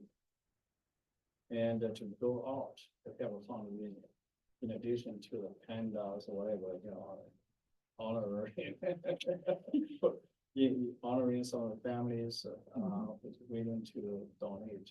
And if, you know, you can name, you know, some of the classrooms or whatever. You know, after some of the biggest contributors, that'll be great. And there are probably many ways. That's what we had, and actually, thank you for bringing that, because I know we talked about that, and I meant to mention that in addition to the Dragon Wall, we were going to add to that. Basically, you know, for the biggest donors, for it, you know, that you could kind of sponsor your student's classroom, and we would then put a plaque up in that classroom, like, you know, some other private schools do with naming the gym after someone, or, you know, sponsoring buildings. We don't own this building, so no, we're not gonna have somebody, you know, build a gym, but to be able to, you know, if you're a big donor, you wanna give a bigger donation, then we could sort of name your student classroom, put a plaque up on your student And classroom. eventually they can, if they want it, they can carry it. Yeah. Then if we eventually buy a school building, then, you know, then we can have those plaques around our, you know, our new building. I have a question for you. You know, how much time do we need Mr. Jones to give us visibility into our future cash flow? You know, to me, it's a minimum of a month. But what is your ideal scenario for that? So one of the things that, you know, Delano and I worked on was making sure that he kind of presented this full year model. Almost, I mean, I sort of told him, give us the worst case scenario. I'd rather show and have everybody be able to kind of see what it truly looks like. And so, I mean, really, you said, I think one of you guys said it, we don't have any big, you know, fluctuating expenses. We pretty much know, and we've been really holding things pretty tight. So we really haven't had those fluctuations. That's why we're basically spending what we were spending at the beginning of last year. So my goal is to have that model that Mr. Jones showed tonight, but updated on a weekly basis. And so it's projected all the way out for the entire year, and updated every week, so that we can actually see if there's, you know, changes, something is coming up in February and we're in December, we should be able to project that out pretty well, because our costs are, we know exactly what we're getting from the state, pretty much. I mean, every now and then a payment, but usually those are smaller, you know, meal disbursements or special ed money or something like that will come in when we have projected it. But our LCFF and our in lieu property tax, there's a schedule. And so we know exactly what percentage of it is coming every single month. So based on that, and the fact that we can hold our expenses pretty firm, we should be able to project it out and have that projection for the entire year and just be updating it down the line. I think what's happened in the past is we're just updating it for that, kind of week or two in advance, and that gets us in the situation we are now. And so now having that model where it will get updated all the way out for the rest of the year, I think that will definitely help us to be able to much better plan when we're going to need cash and when we're not. So this 12-month visibility, it didn't come from him. It came- Delano built it. No, he built it, but the idea didn't come from him to say, look, let's look at 12 months, let's plan out for you. This is what it's gonna look like this year. I said we right? needed it for You the had to year. prompt him We did for that, is that very, right? Yeah, We needed to be very. Yeah. Very much exactly what it's going to look like. But- so I just hope that we can hold him accountable to these things, so. I'm just happy to say, Yeah. great if we had a month, right? Because that's when our board meetings are. every There's month, a right? month that You went know, out But the year. that's great, let's do a year, wow, that sounds like a dream.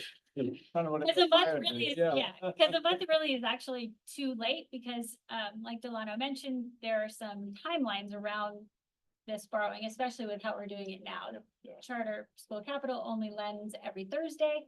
We need a week in advance before they'll lend. We need a week before that to be able to get all the documents together and get board approval. So a month out actually is not enough time, to get all of that together. And so it really has to be at the bare minimum 2 months out. But really, there's no reason why we shouldn't be able to have a pretty good projection, all the way out to the end of the year. And these spurts of having to sell, it also doesn't really give us the full picture that we do need a longer term solution, because coming into this year, I was under the impression that, oh, okay, we need to borrow Yeah. one more time, then we're Yeah. done, but no, we do need, obviously, we've needed a lower cost solution. Yeah, and I think just, I think that, I guess, me coming in from the outside, I wasn't aware of how much we had already borrowed of our revenue from this year when I came in, because I was just looking at future projections. And so now I think I have a much better handle. I've gone back and gotten all of the stuff from Charter Capital, put it all together, made sure that, we know exactly how much we owe still, how much we're paying on that. And so I think that I have a much better understanding of exactly where we are now that I didn't have a month or so ago. Any other questions, comments? Yeah, anything, Molly? Cause I gotta go. I know you're chomping at the bit to say I keep something, forgetting right? the microphone. I know. Thank you, Dr. Fernandez, for your leadership. I know you like numbers, and you're really good at it too. So, knowing that, I feel very confident. Thank you. Okay, thank you. So the reality is, any of those solutions you brought up earlier during the discussion really doesn't solve our problem that we have right now. No. We're looking at borrowing from the necessary evil that is growth schools, $550,000 just to make into November, right? November 24th. So Yeah. this month and next month. This right? month and next month to This kind of, month and like next I said, we're trying to still keep it, if we have these other options, we're trying to just keep it to what we need before the next board meeting. One good, We're not done. oh, sorry, So, I think that we need to move quickly on those options you mentioned about looking at a different bank, and mobilizing our funds to those banks so they open a line of credit at a lower percent. We need to be working on that right away. And I would expect to see something for the next board meeting. yeah, they along said those that, if I can, I'm sending in the documents to the two of them tomorrow. And then I have another meeting, tomorrow morning. They said it's about a 30-day turnaround. Okay, well, maybe you could convince them that we need more, shorter than 30 days. Well, luckily by 30 days, that will make it before the next board Yeah, meeting. but even with that, we have to mobilize all those funds and And if we have to borrow more at a lower rate, you know, that all takes time. Yeah. So I would suggest, and talking to Brett here, that if we need to have a emergency, I hate to call it emergency. Reschedule. A regular- reschedule Reschedule, again to meet that deadline. Yeah. Then I think we should be Yeah. prepared, You can talking have to a- all the board You're meetings, gonna have a special. a special meeting, Yes. be prepared to mobilize on that, because I think at this point, every day.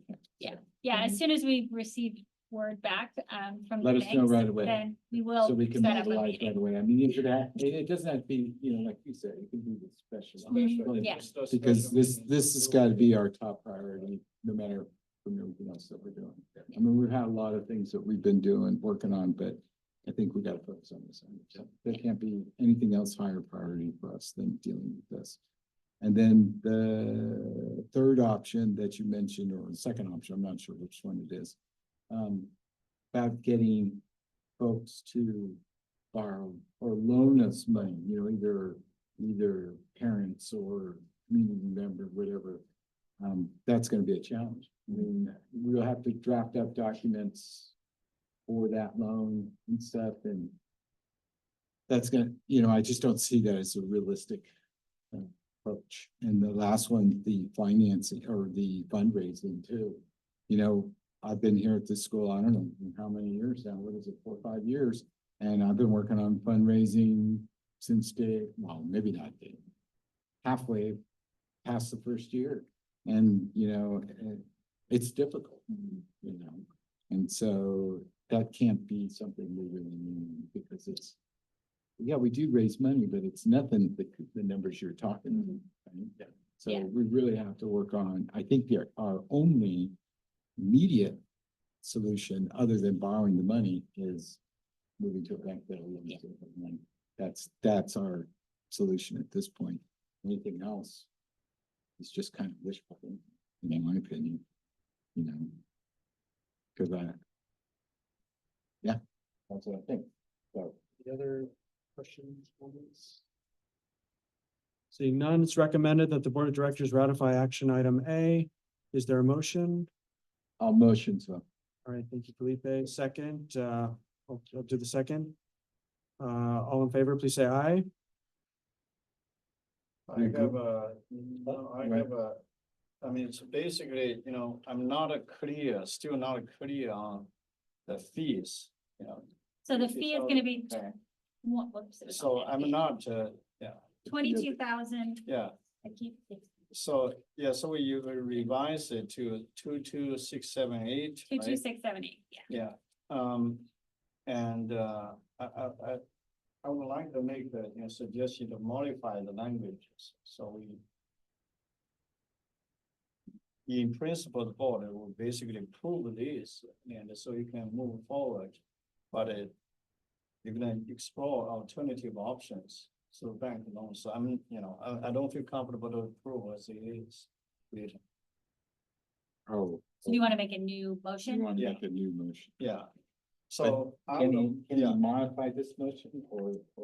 So we You have a have to vote motion on on the this. floor right now, so yeah. We'd have to Uh, move forward. And Well, you then- could, you could, nay it if you you don't can want name to it and do then it. you can ask for a new Yeah. motion. Like, you know, in that case, I'll vote no. Okay, so David's a no. Sorry, let me go through the roll call. So Molly? Are you a yay or a nay? Or do you want to wait for the modified motion? You can abstain. Then you have to nay. Nay. Felipe? I'm gonna name this. You're gonna nay. Okay, I will nay. David? Nay. Nay, okay. Doug and Miller, Absent. not here and see. The new motion. Okay, so is there a new motion on the floor? Yes, yeah. I'll motion to modify the languages to reduce, okay. And to approve a resolution with the modified language to reduce the fees, number one. Number two, To 22,678. yeah, to 22,678, no more than this. And number two, and authorize Amy to explore alternative options. And discussing with alternative different banks. And try to secure Better line. A better, yeah, better line of credit. We need to make a big Access to move. funds. Yeah. Because it may not be. There may be. Some type of Some type. financing option. Yeah, Financing. Financing. Yeah. Yeah. Financing options. Yeah. Okay, are you clear on that, Amy? Should we make sure? Let me read it back. Yeah, yeah.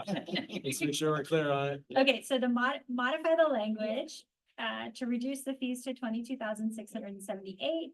Authorize Amy to explore, different or alternative options to try to secure a better line of credit or financing options. Okay, Yeah. so he has a motion on the floor. Is there a second? I'll second. All right, so make the chair Yeah. first. All right, all in favor, please say aye. Aye. All right. Aye. Any opposed, please say nay. Hearing none, it passes. The amended motion passes. Yay. Yes. Thank you all. Okay, next item B, approve 2025-2026 IIA master calendar in alignment with surrounding districts and observed holidays. IIA has created the 2025-2026 master calendar. This calendar is published approximately 1 year prior to the start of the designated school year in order to provide adequate time for planning and facilities use requests. LCAP goal action, not applicable. Funding source not applicable. Budget financial impact not applicable. It's recommended the board of directors approve action items B. Is there a motion? Where's First motion? where's the master calendar? It should be in the folder. Oh, okay. I can grab you a Ah, it's copy. there, It's okay. on. It's been, Yeah, it's the one, So we it's the one you've been following. well, this is for next year. Okay. Slightly Usually different we would- format. Yeah. Yeah, slightly different format. Usually we would, well, in the future, we will approve this during the, like, usually at the July meeting, the year prior to the year it is going to be implemented. But we do need to have this to submit with our Prop 39 request to the district, which is due, on November 1st. And so that's why you're approving it now. It's very similar to the calendar, for this year, follows the different observed holidays. It also, follows pretty closely along with Irvine, because we do have a lot of families who have children, their high school age children going to Irvine Unified.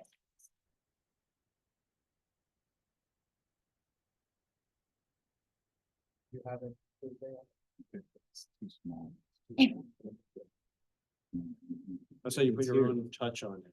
I changed it to the It's this. format that a lot of our surrounding schools Yeah, use. you so. also show a number of school days, which I. And I show the numbers. Interesting. It technically is supposed to have the number of school days Yeah. on there, because as a charter school, technically we're only required to have 175, although, regular public schools have 180. And we want to make sure that we're providing as much instructional time as possible. So I wanted to make sure that that was reflected there as well. All right, so Molly, you did first motion. Is there a second? Yeah, I'll second. All right, David, all in favor, please say aye. Aye. Any opposed, please say nay. Hearing none, it passes. Okay, next item C, approve the memorandum of friendship and cooperation with, I think it was supposed to be Qingxue maybe, branch of experimental primary school. IA would like to form a partnership with Qingxue branch of experimental primary school in Wuhou District, Chengdu, Sichuan, China, to provide collaborative opportunities for students and staff to share ideas, language, and build global citizenship. LCAP goal action, goal 3, action 3, funding source not applicable, budget financial impact not applicable. It's recommended that the board of directors approve action items C. I think Miller was going to talk a little bit about this, but he is in China and I guess was not able to make the meeting. So an option would be to just table this, until the next meeting since Why not? Miller isn't here. I want a better explanation of that, so I make a motion, we table this. Can I do that? Can I make a- You can. I make a motion, we table this activity until Miller can provide us with a more detailed explanation. Okay, Put it all in so there. all in favor, please say aye. Aye. Any opposed, please say nay. Hearing none, will be tabled, passes will be tabled to the next meeting.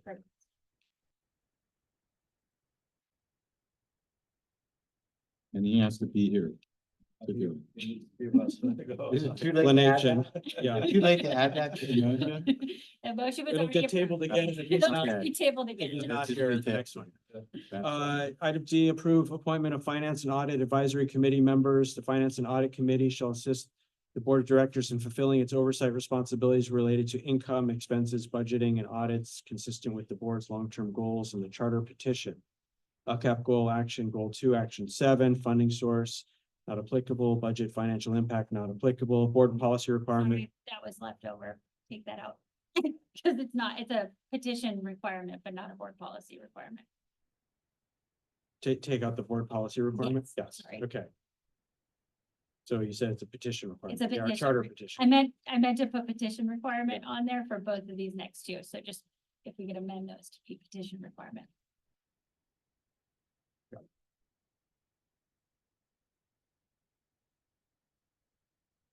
Okay, mandated for all public schools.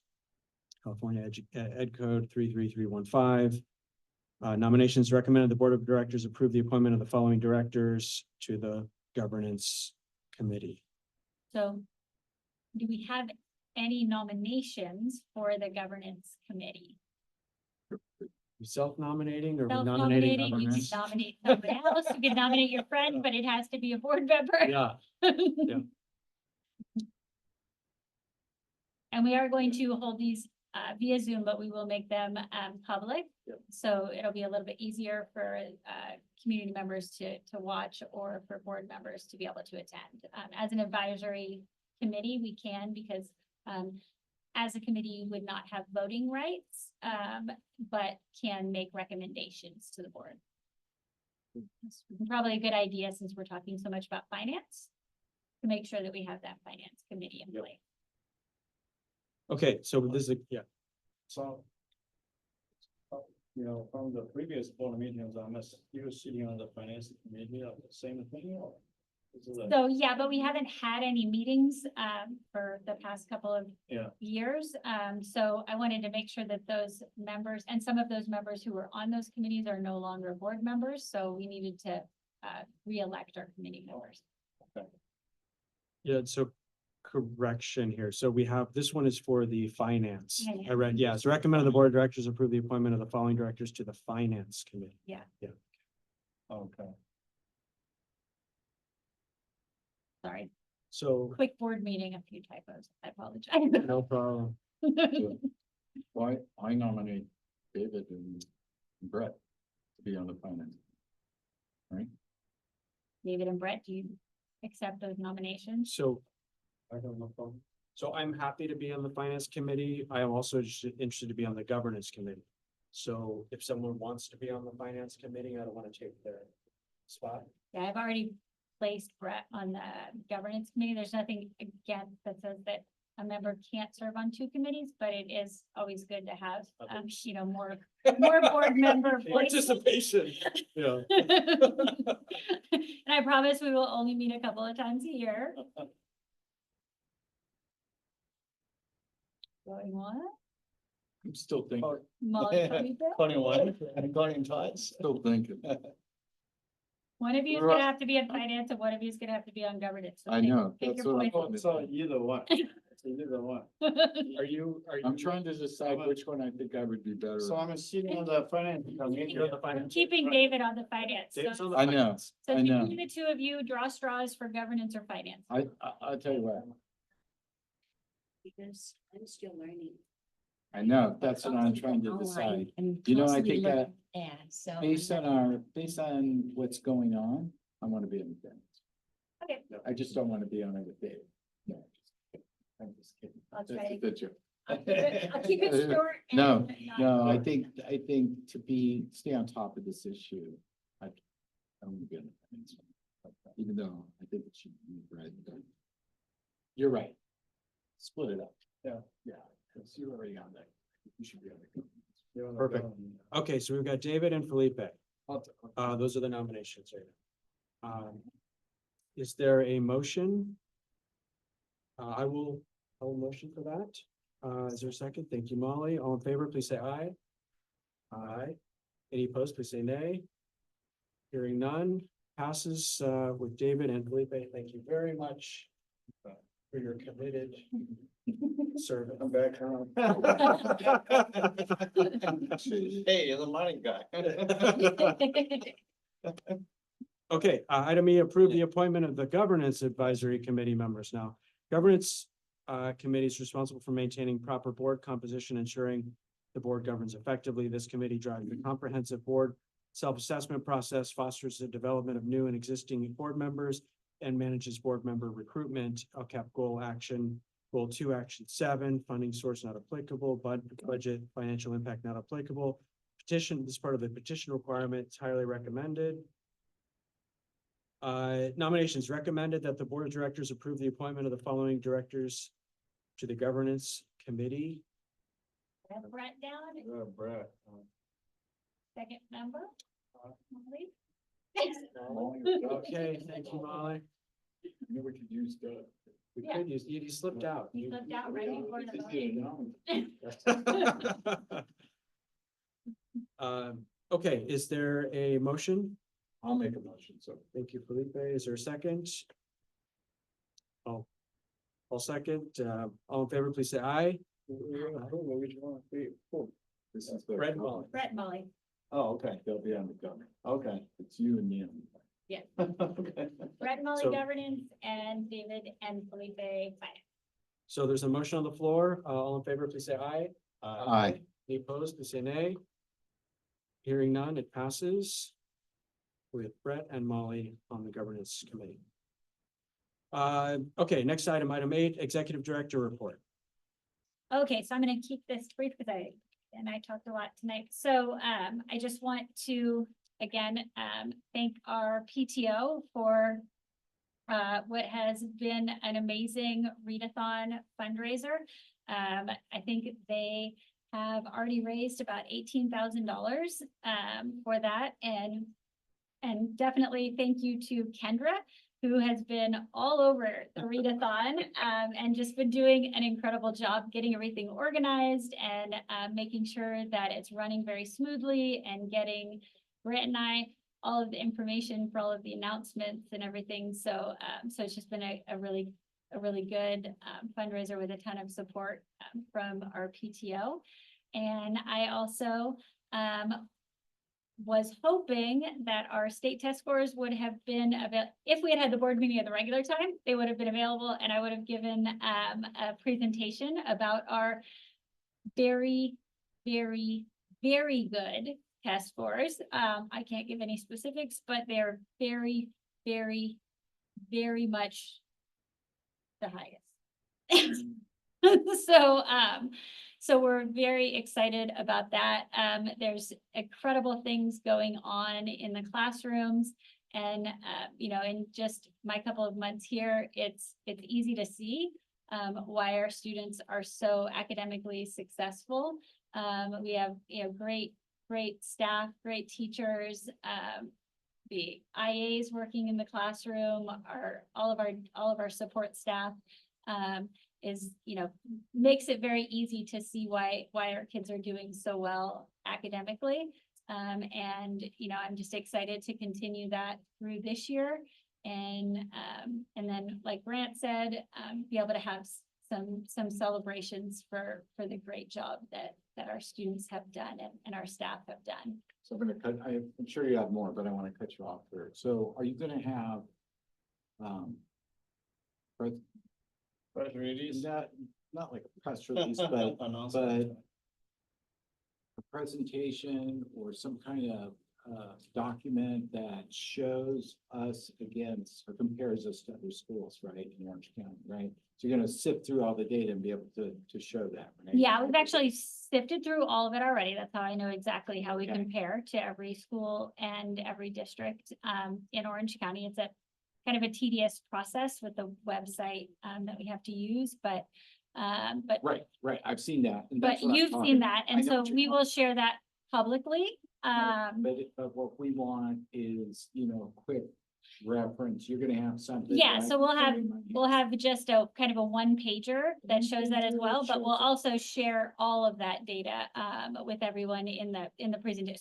So the whole big slew of data, but we'll also have just kind of a one pager that will be on the website for people to be able to view as well. And so I'll get to the reason why I'm asking this, but so what I need is that one pager to have the footnotes referencing where that data came from, right? Yeah. So you'll have that. Cause I need that, cause I want to take that and present it, I'm gonna be, as you know, working on my mayoral candidate stuff. I meet people that I promote the school to. And I want to be able to have that one page so that I can show them. So listen, these are our results, I need to have that, because that's really what they look Yeah. at, right? And instead of having to sift through all the data and stuff, I just need 2 or 3 pages so I can show them that. Let me make sure I get that. And That you're then working on it. I So, am, and so I, work on present that. so we'll get that. Also on that same note, we will be on October 28th, having a reporter here from Spotlight Schools that's going to tour our school, as well as do an article about us. And so I reached out to Jeanette Andrus from Spotlight Schools. And so she's going to be here on the 28th, and then we're also kind of have reached out to some of the other media in anticipation of the scores being released, and trying to get some more publicity as well, to really just highlight the great things that we're doing here and get the word out, let everyone know all the amazing things that are happening here. I know, in the past there may have not, a couple years back, we didn't have the greatest press, and so we want to turn that around and really, make sure that everybody knows what an incredible place that IIA is, and really put it in the forefront because it should be. So we'll be having that as well. So what's holding this news release up? So when we get the scores, we get access to a preview site. And it's so that because several years ago and kind of each year, sometimes there will be issues with the data from different school districts. And so all of the schools have a chance to be able to review that data, and then they'll submit. And so we had until October 2nd to submit any corrections or anything that was wrong on the dashboard. And so then they wait to compile all of that, kind of fix any changes. It doesn't appear, a couple of years ago, there was a huge issue with 8th grade science scores not populating at all. So that pushed the testing release way back. This year, they haven't sent us anything saying that there were any big issues. And so October 15th should still be the date for the public release. You said October 15th. 15th. That's why Yeah. I was hoping to be able to present it. Yeah, I hope this release will help a lot. Yes. With your negotiation with the bank. I hope so. That, Because it really does, even with like our Prop 39, it does kind of stabilize us and make sure that we are going to be able to, kind of to your point, Felipe, keep our current enrollment or hopefully even having a bigger wait list that we can keep, so that if we do have students leave for whatever reason, that we have that wait list to draw from.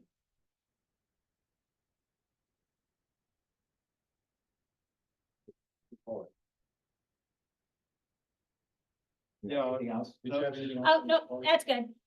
Yeah, no, I'll end it there. yeah, I was gonna say, maybe after October 2015, October 15th or 28th, you're gonna have a news release or Mhm. something, right? Yeah, so I'll send out a whole, kind of newsletter on the test scores, exactly how we did. It'll have a lot more information than your one pager, but it'll also have the one pager in there. Wonderful. It's already made. I have to wait till 15. So I just wanted to thank you for your initiative, taking the initiative to find these other funding sources. It's something that I've been hoping for since year one, where we have, and you're winning, we had a bottom line. It's a different situation. First year getting started, we had some grants. We were already going to get late payment from the state, but we did really well revenue wise year one, and then the rest. But I can't stress enough the importance of that, and I just thank you for doing that. Because to paying for field trips or paying for other things, any dollar that we can save and put it towards the enrichment of the school is key. So thank you very much. And I want to the biggest thing is we want to make sure that we can offer all of the programs that are gonna enrich the experiences of our students. And so this year we might have to be a little bit tight so that in the future we don't have these issues ever again. And we have the funds to be able to provide things for students. Okay, thank you very much. Moving on to the next item 9, director's reports. Questions, comments? Reports or comments? Comments. Comments. Yeah, I'm gonna make a comment, additional comment, just, partly what I already mentioned. I think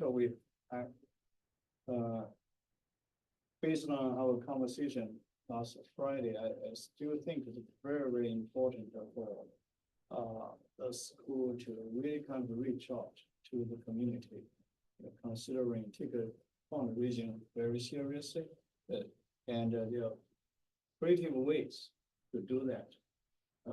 Because we are charter school, mostly public, so we are using public funding. But when we run it, we should keep an open mind and emulate or learn from some of the private schools, which typically do a much better job of fundraising. And we can do the same or similar. And there are a lot of things that we can learn from the private schools in Orange County. And I know a few schools, I know how to do that, they are fundraising. And some of them are incredibly successful. And we talk about it some years, I would be happy to talk more. But I do encourage you and Grant and we'll be speaking with the board members on an individual basis, right? And just kind of picture correct that we got a lot of connections, resource, and really kind of explore different options. And we should do that, come up with a plan.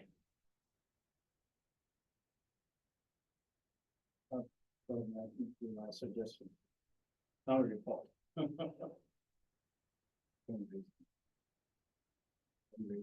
You can do a much better job. Yeah. The comments? Okay, I'll go. I just have one thing here. I was approached earlier this month by our assistant principal, Tiffany. Tiffany, yes. Right. Who I think so far has been doing a good job with the Mandarin immersion and kids and all that. And if you want an example of what that looked like, it would seem to be on festival and how they presented and everything that they did. That was her responsibility to deal with each other. Then the presentation. She requested to be able to attend the National Association of Bilingual Education Conference called NABI, that's what it's called for short. She submitted proposals to present our Mandarin immersion program at this conference.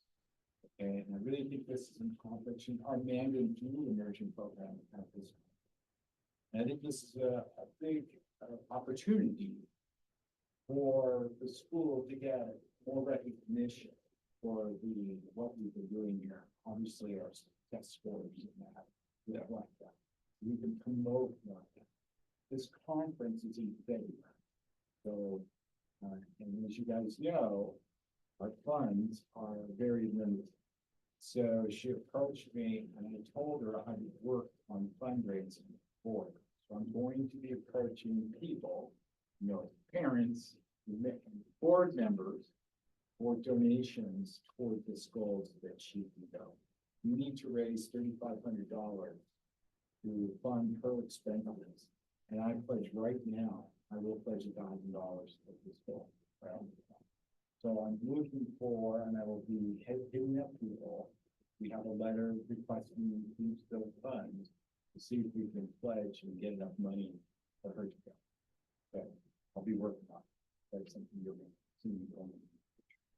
So I'll let you know what that is and what's going on. Thank you, Mr. Delgado. So question. Has she discussed that with? She has, The yeah, principal? so, Okay. so we talked about it, we really, you know, because it's out of state, it's in Atlanta, we as a school don't have that in the budget or the budget for that, and so, her and Felipe and Grant and I, have all discussed it, and if, I mean, we would love for her to go. It's a great, you know, great for the school, great for her, to be there at the conference and, you know, not only talk about our school, but learn, about what other schools are doing. Right. And so, you know, if we could, raise the funds to be able to send her, that would be great. Will he make a presentation, a formal presentation? Yeah, she's making multiple presentations there at the conference. There's also an opportunity to visit other local schools as part of the conference. They will be going on to other schools locally to observe what they do there at local successful schools and bring that back. Are the presentations able to be accessed online? I'm not sure. I'm not sure, we can find out though, That's yeah. something that she could maybe, if, Maybe say, if something you we don't can- raise the funds, she could still participate. We can travel with it. Yeah. It's just much. Yeah, we can find out. But you, yeah, but she's actually, it's not just the presentation, she's presenting. Yes, I mean, they have other people that are gonna be presenting Yeah, the other one. through screen, you Yeah, know. they have other workshops. I don't know if they'll be. Yeah, I don't. Yeah, I'm not sure. I'm not We sure. can find out though. When I looked at, when I researched it online, I didn't see anything that, I didn't see anything that. It would seem to be broken. Yeah. I didn't see. But they. Yeah. That's all. Thank you. Yeah, would be nice, I don't know, you know, this scale, who organized the conference, the nature of the conference. There's a. How many website. people are there, yeah. There's a, yeah, it's a year annual. Mhm. that they do. Yeah, and I guess it's one of the bigger national. Yeah, for bilingual education. I think it's a. We commit to helping. Yeah. But it, yeah, it's one of the- Okay, other comments?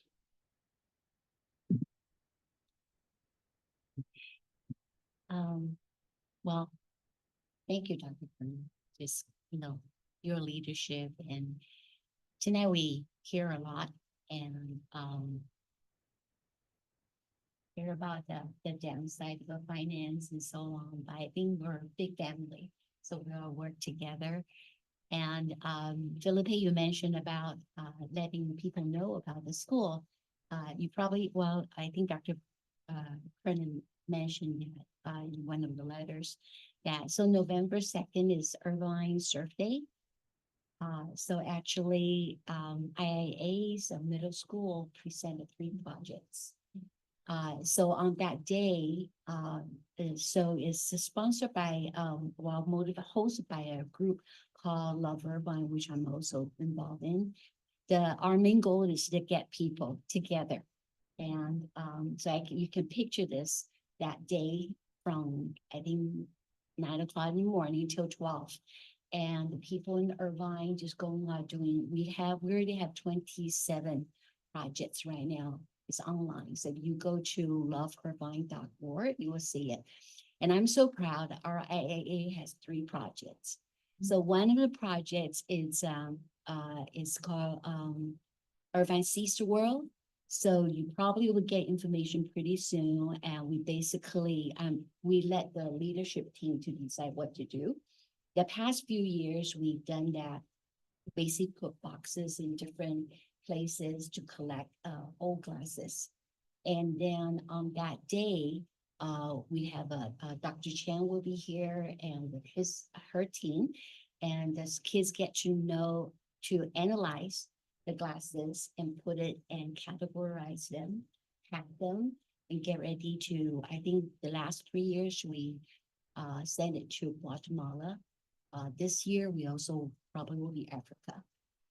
So that's one project. You will hear about it. And there's another project is actually in here that will start before November 2nd.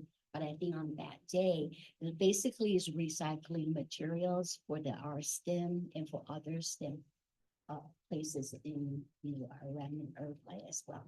And the third one I thought was really neat. I think was one of the students came up with that idea.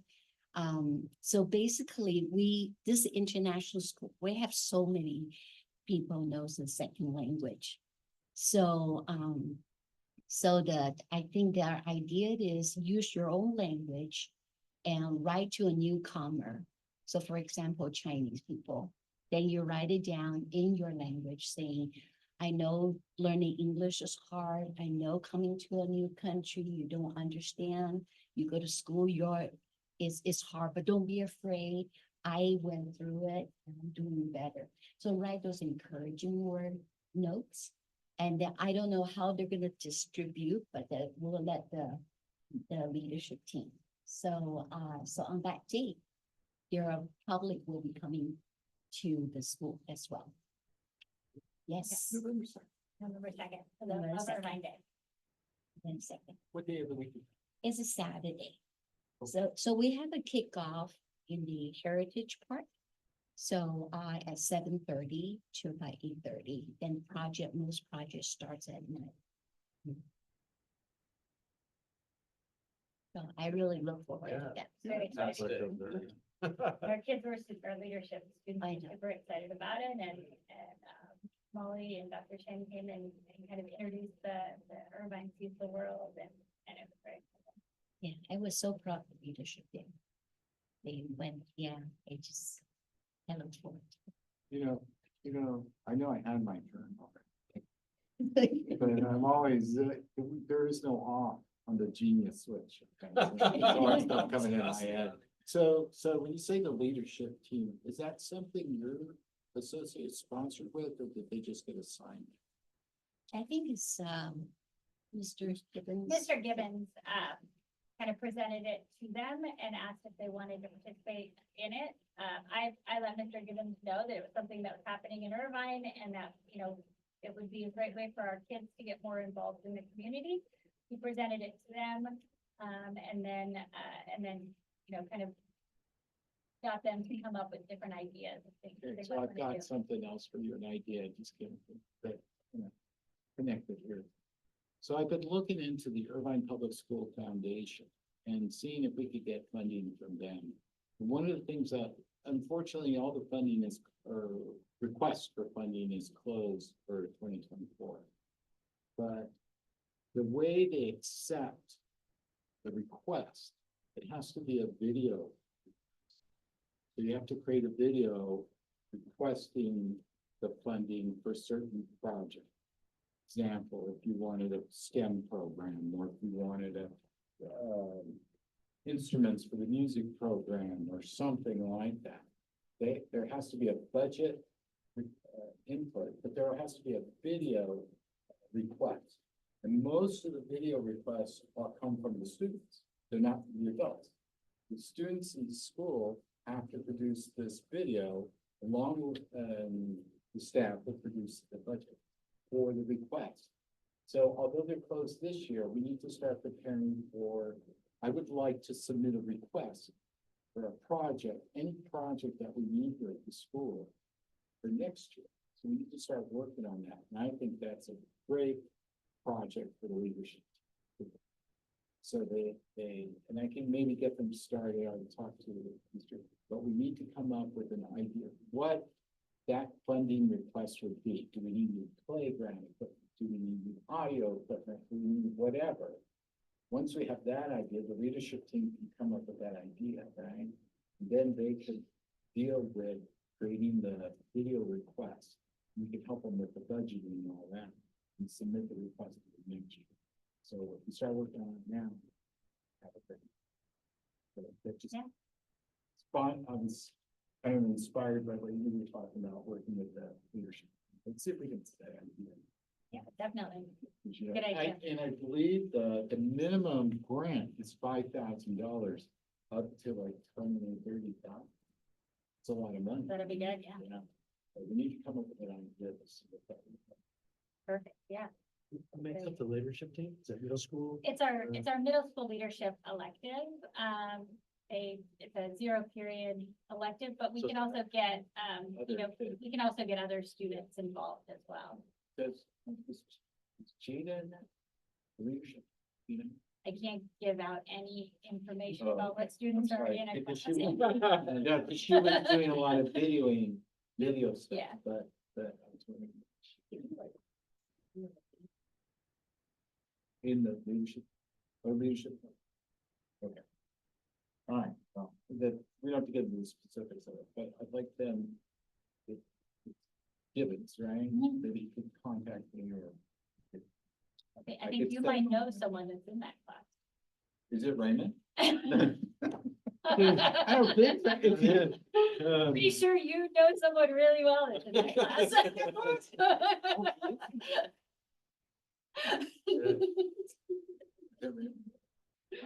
I don't know what that kid is up to. Disclose anything about student information. I have no idea what he's doing. I have no idea what he's up to. All right, any other? That's it. items? Okay, we're moving on. Next, item 10, community input on non-agendized items. Public may comment on items not listed on the agenda but are within the legal purview of the board of directors. Public comments, including email comments, shall be limited to 3 minutes per comment with up to 20 minutes of public comment. We have one comment. So that everybody can hear me. Talking your microphone. Yeah, we can't hear you. You have not been talking in your microphone. You can't hear us? Off and on. Can you hear this? Yeah. Okay. Yeah, but especially Molly, it's You're very so difficult. soft-spoken. Very difficult. Please, next time. Oh, and you had them right there, but you weren't using them. I'm sorry. Sorry, and if you have trouble, just do something like this. Did that. Oh, did you? Okay, I didn't see it. I'm sorry. I was like,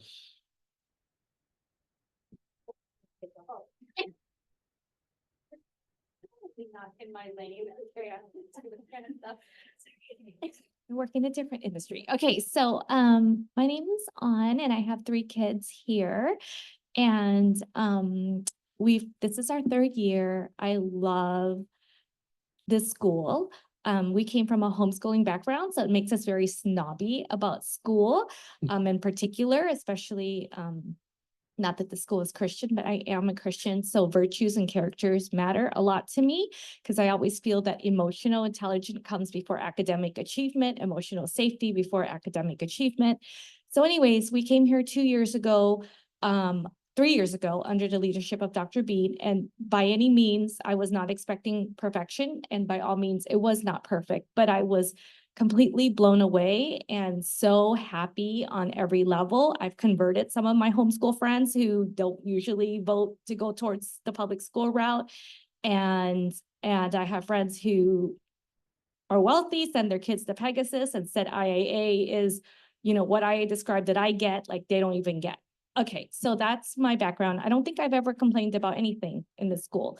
This year though, it feels a lot different. I know that the loving servants of the school, a lot who serve on the PTO board, who's been here since year 1, which I was not here, they're deathly afraid of another year 1. So there's a lot of, let's work together, let's not be negative, which I agree. Let's problem solve, not, witch hunt or what, for lack of a better term. But in terms of the transparency, authenticity, and just communication with leadership to the parents, it's not there, and it's causing a lot of dysfunction in the parent group chat. I get it. Like, I myself have no intention of storming the Capitol building. Okay, I'm not that person. But for example, I'll just give 3 specific examples. Last year, my son was in 5th grade. He was going to start health/sex ed. I forgot to read the curriculum that was sent out. It was heart health ed or something. Excuse me. And I checked with Dr. Bean. He said, yep, no funny stuff, the basics, but it's vetted. I was like, okay, cool. And I'll look it over myself, and it involves a lot of parent communication. So coffee with the principal was last month. Because I heard from someone on the PTO that Dr. Kernan was thinking about making it more comprehensive. I asked the question to Dr. Kernan at the coffee, and she says for her, comprehensive just means there's a little piece that might be missing that's legally required before you leave 8th grade. And I said, okay, because I don't know the law. But then I went back and looked at the curriculum, and I was sent the information for the curriculum, and it's good from K to 8th grade. So I don't know where the there's either, I'm not trying to sound disrespectful either, but there's a discrepancy there. In addition, for SSC, you guys had a board meeting about a month ago where I think principal said that there wasn't a lot of applicants, maybe like 4. The next day there was coffee with the principal. And then he told us there was 6, but then people weren't like really qualified or knew what the job was about. So he only had 2. So that's why we don't have an SSC. I raised my hand, myself, Tiffany, and 3 other people that we know. None of us were contacted for the position. So we're like, and so his answer was he doesn't know why he didn't get them. So it doesn't make sense. And then, so then what happened was he's like, I'll send out the form again. So he sent out the form again. And then we got the ballot through our emails, Parent Square. And one girl, one parent, I won't name her, was on there. And we were both there. And I asked her, I'm like, I thought you didn't want, so we all resubmitted because ours got lost.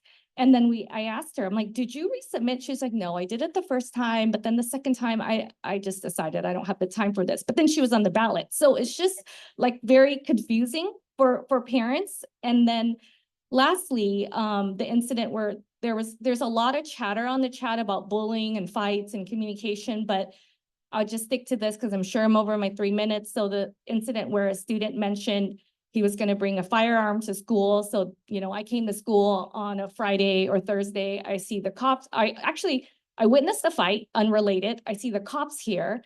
I don't know what's going on. I don't even make a big deal because I'm like, oh, kids fight sometimes, things happen. Then I find out that through Rumorville that some kid got into another fight, or some kind of incident, and he said he was going to bring a gun. And my kid's in 6th grade. I didn't get any notification. Most of us didn't know, only 7th and 8th grade. So we're like, isn't that something the whole school should know? So then the parent chat is going crazy. And then a parent calmed down. And a parent said, well, I talked to Dr. Kernan with another mom, and this is Gossipville gone crazy, which to me could be avoided if there was clear communication. And she said in her message, and it's all there for all of us to see, I asked, Dr. Kernan said if there was again, a notification would be sent out to the entire school, but there wasn't. But then I hear from a trusted source at school who's on staff that says, I said, just tell me off the record, I won't name you. You dealt with that kid after the incident. I said, did he say gun? He's like, well, I wasn't there, but he said rifle. I said, did that kid say he did? He said, I heard it was about rifle. And I go, did that kid apologize for it? He goes, yes, he did apologize. So in terms of like trusting and whatnot, it just feels like I and many parents can't.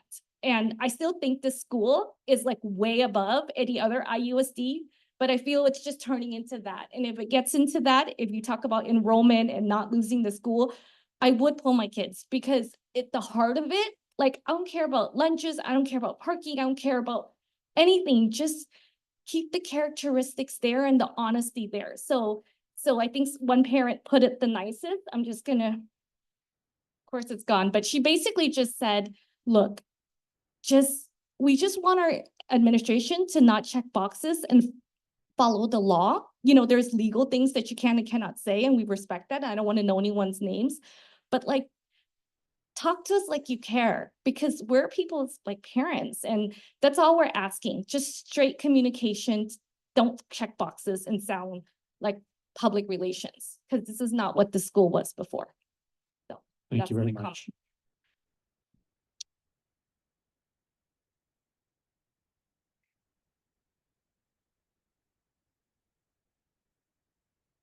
Do we have any other?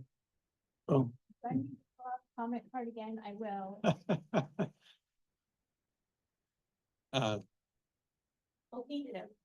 Where are they? Yeah, they're on that back table. Do you want to fill out the comment card as well, Tiffany, Yes, over there? And sure. then we'll.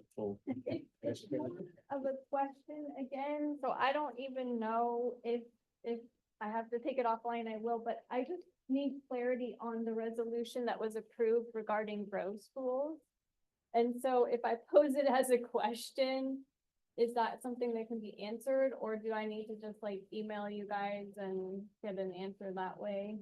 You can email me and I can give you an answer. Okay. Unless you want to. Yeah, because we wrote it down, the modified motion that passed. Yeah. So, yeah, we'll put it in language.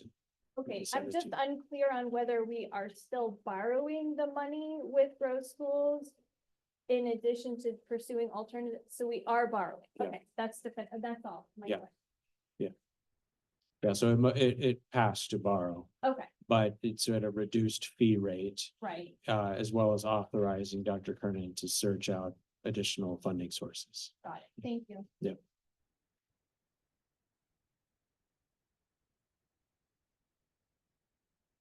First board meeting. That's okay. The There you go. process. We appreciate you being here and sticking it out. Thank you. Yeah, I had no idea what I was getting myself. Yo, this is how we Missing the Yeah. Padres Dodgers game.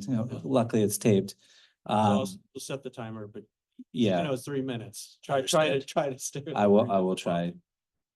Yeah, I could talk for a long time, but I'll just keep it really as short as I can.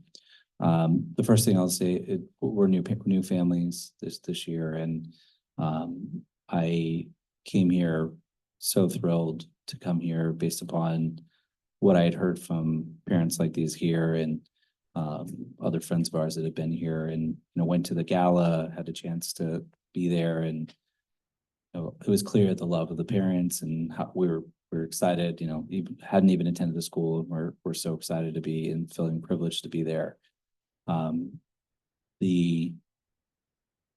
Came here, no idea of what was going on in the finances, so that's probably your biggest concern. And as a board member myself on corporations, you guys got to focus on that first. But I do think, to what was said earlier, in dealing with the initial finance concerns, the broader concern that Mr. Delgado mentioned is enrollment. And I think, I just don't know how aware the board is of how much discontent there is amongst parents. And I think you are at threat of having, in spite of the academic results, which is great. Obviously, we know we've been performing well, and that's a lot of reasons why parents come here. So maybe you'll get new enrollment, a lot of turnover, but new people come because of the scores. But I think there's a lot of disillusionment. I'm shocked. Like, we came here knowing people were happy, and it's pretty disheartening how parents are feeling about the school and the changes here. And I'd be very concerned as someone who's on a board with this financial situation of what you guys could be facing. And you may even lose enrollment before you get to January, December, check it, right? That money you're counting on. And it pains me because my girls, and they're dealing with bullying, they're dealing with shootings. My daughter passed out because she was bullied by her PE coach. For God's sake, a freaking adult, an educator. And that he's sitting here still not suspended. I know you guys got to go through some legal process probably, I can only imagine, but I mean, I just took her to the cardiologist today, dealing with a daughter who had EMTs come here that scared the whole friggin' school. Why you have a teacher that's intimidating kids, making them feel they can't even ask to go get water, making them run hills in 91-degree weather. Is that the kind of school you want as a board? I know it's not what the school was last year, so what's changed? That's what I would be asking as a board right now. Because you got bigger problems. With this financial situation, if you have parents feeling like this, you got a big problem. So that's the question. There's a lot of follow-up needed. Having the anti-bullying curriculum is just scratching at the surface, let's be honest. Okay. There needs to be some fundamental questions being asked as a board. So I'll leave it at that. Thank you.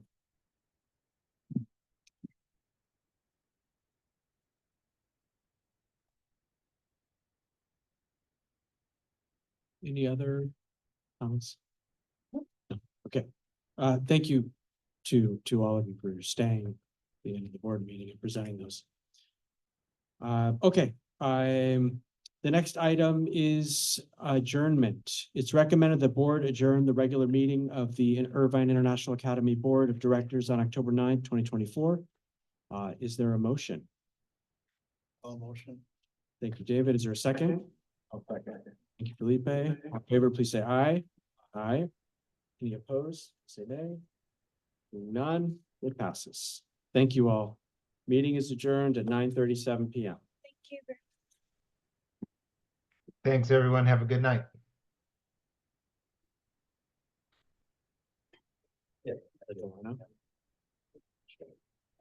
Or maybe Doug.